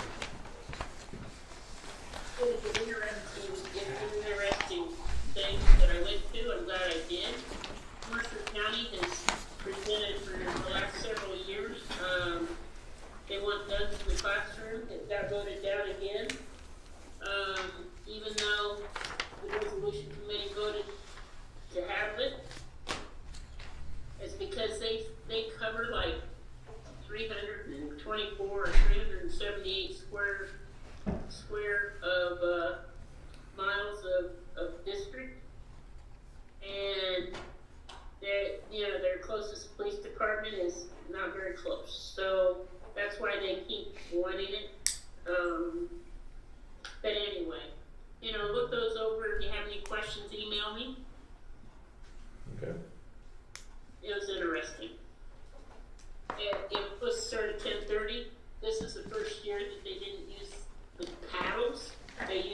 It was like, once there was voting, we knew how it went, and they didn't have that fine-tuned yet, and so I didn't get out of there until almost 2 o'clock, and I was supposed to get out at noon. Okay. So, anyway, yeah. Did they use that little vote clicker like what Retha uses here? That sometimes work and sometimes doesn't? Kinda. Okay. Yeah, kinda. Okay. Well, thanks for putting this together, Becky, appreciate it. Thank you. Like I say, if you have any questions, let me know. Some of that stuff was on the consent agenda, like what we have, and if we approve the consent agenda, then we approve that. So, yeah, it was interesting. It was interesting. Anybody else have anything on the joint conference? I think I rambled on about it at the committee meeting, so I'll save you all my half thoughts on stuff. So. Thank you. So, if there's nothing else, I have something. Okay. Just real quick, and it's more, I guess, a question than anything else. And I thought about it after I left when we had that meeting with Rita. when we were talking about everything going through with you and how do you evaluate everybody, and I was just thinking, is there a way, or is it even appropriate, for the staff and the teachers at the buildings to evaluate their administrator? That sounds good. Should we talk about that in close? That sounds like something for close. Mm-hmm. I would say that'd be a closed session. And for our closed discussion tonight is employment compensation for employees of the public body. So it will fall in, then we can talk about that. Because there's time for that. Okay. Okay. Can I make a general comment about tonight's meeting? Sure. I assume you could display a PowerPoint or whatever those slides are on that screen. Could we do that? If they go to the trouble of putting that thing together. Sure. We got the technology. Right. Just gonna be here. Did you get the email with it too? I did, and I looked at them. Okay. But it'd be nice to see too, yeah. Unless you're gonna give me the Wi-Fi password, then I'll look at them on my tablet. I don't even know what the Wi-Fi password is. But, yeah. Is where does that projector go into? Is it just on the box over there, or is it you guys' desktops? I can remote it from my desktop. See, we're on cameras right there. Everybody's watching us on the camera up there. Oh.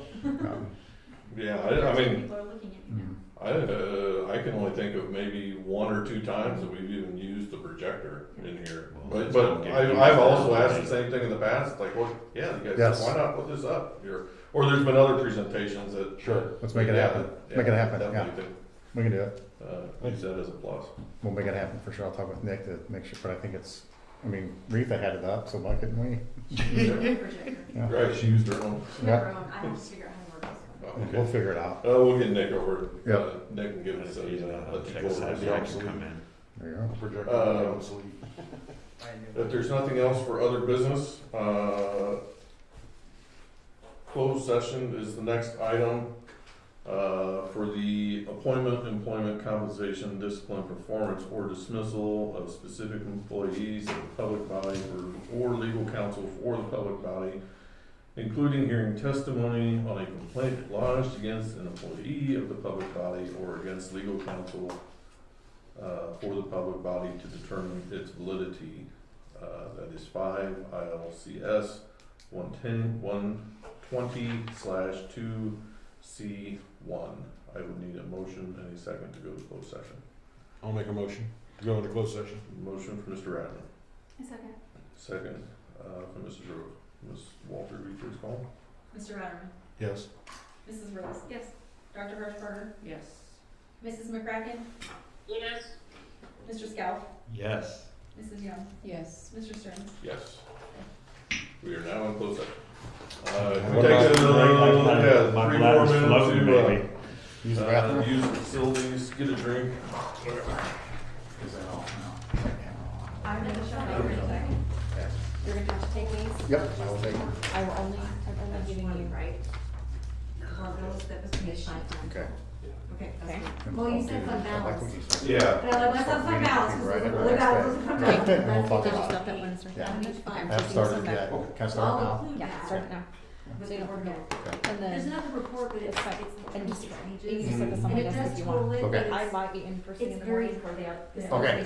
Okay. So Sounds I can do the yeah. regular report, but I'll put that little spreadsheet with those And I totals will- and stuff that I'll take. Based on what I was reading. Exactly. Take a look Yeah, at it. no, I think it will. I'll be at home. Okay. As you're looking through the things, and it's like, well, That comes in with what, they're vaccinated. what fund is that coming in and out of? Is that Obviously, requirement. Right. Or is that, that sort of thing Seriously? that I think moving forward. Well, any of those accounts too, I mean, I So can, you're I'll put gonna on be there 50 too. feet away, You're not and sure there's if it's no- 20, 30. I just think whenever you're in a school building, you gotta wear a mask. I think that's really what the mandate amounts to. Anywhere you're inside. I don't want to put the foot and feet in there. I'll put that on there. Well, I'll just list it on there, Yeah. on that spreadsheet, yeah. I'll just add that with Yeah. this.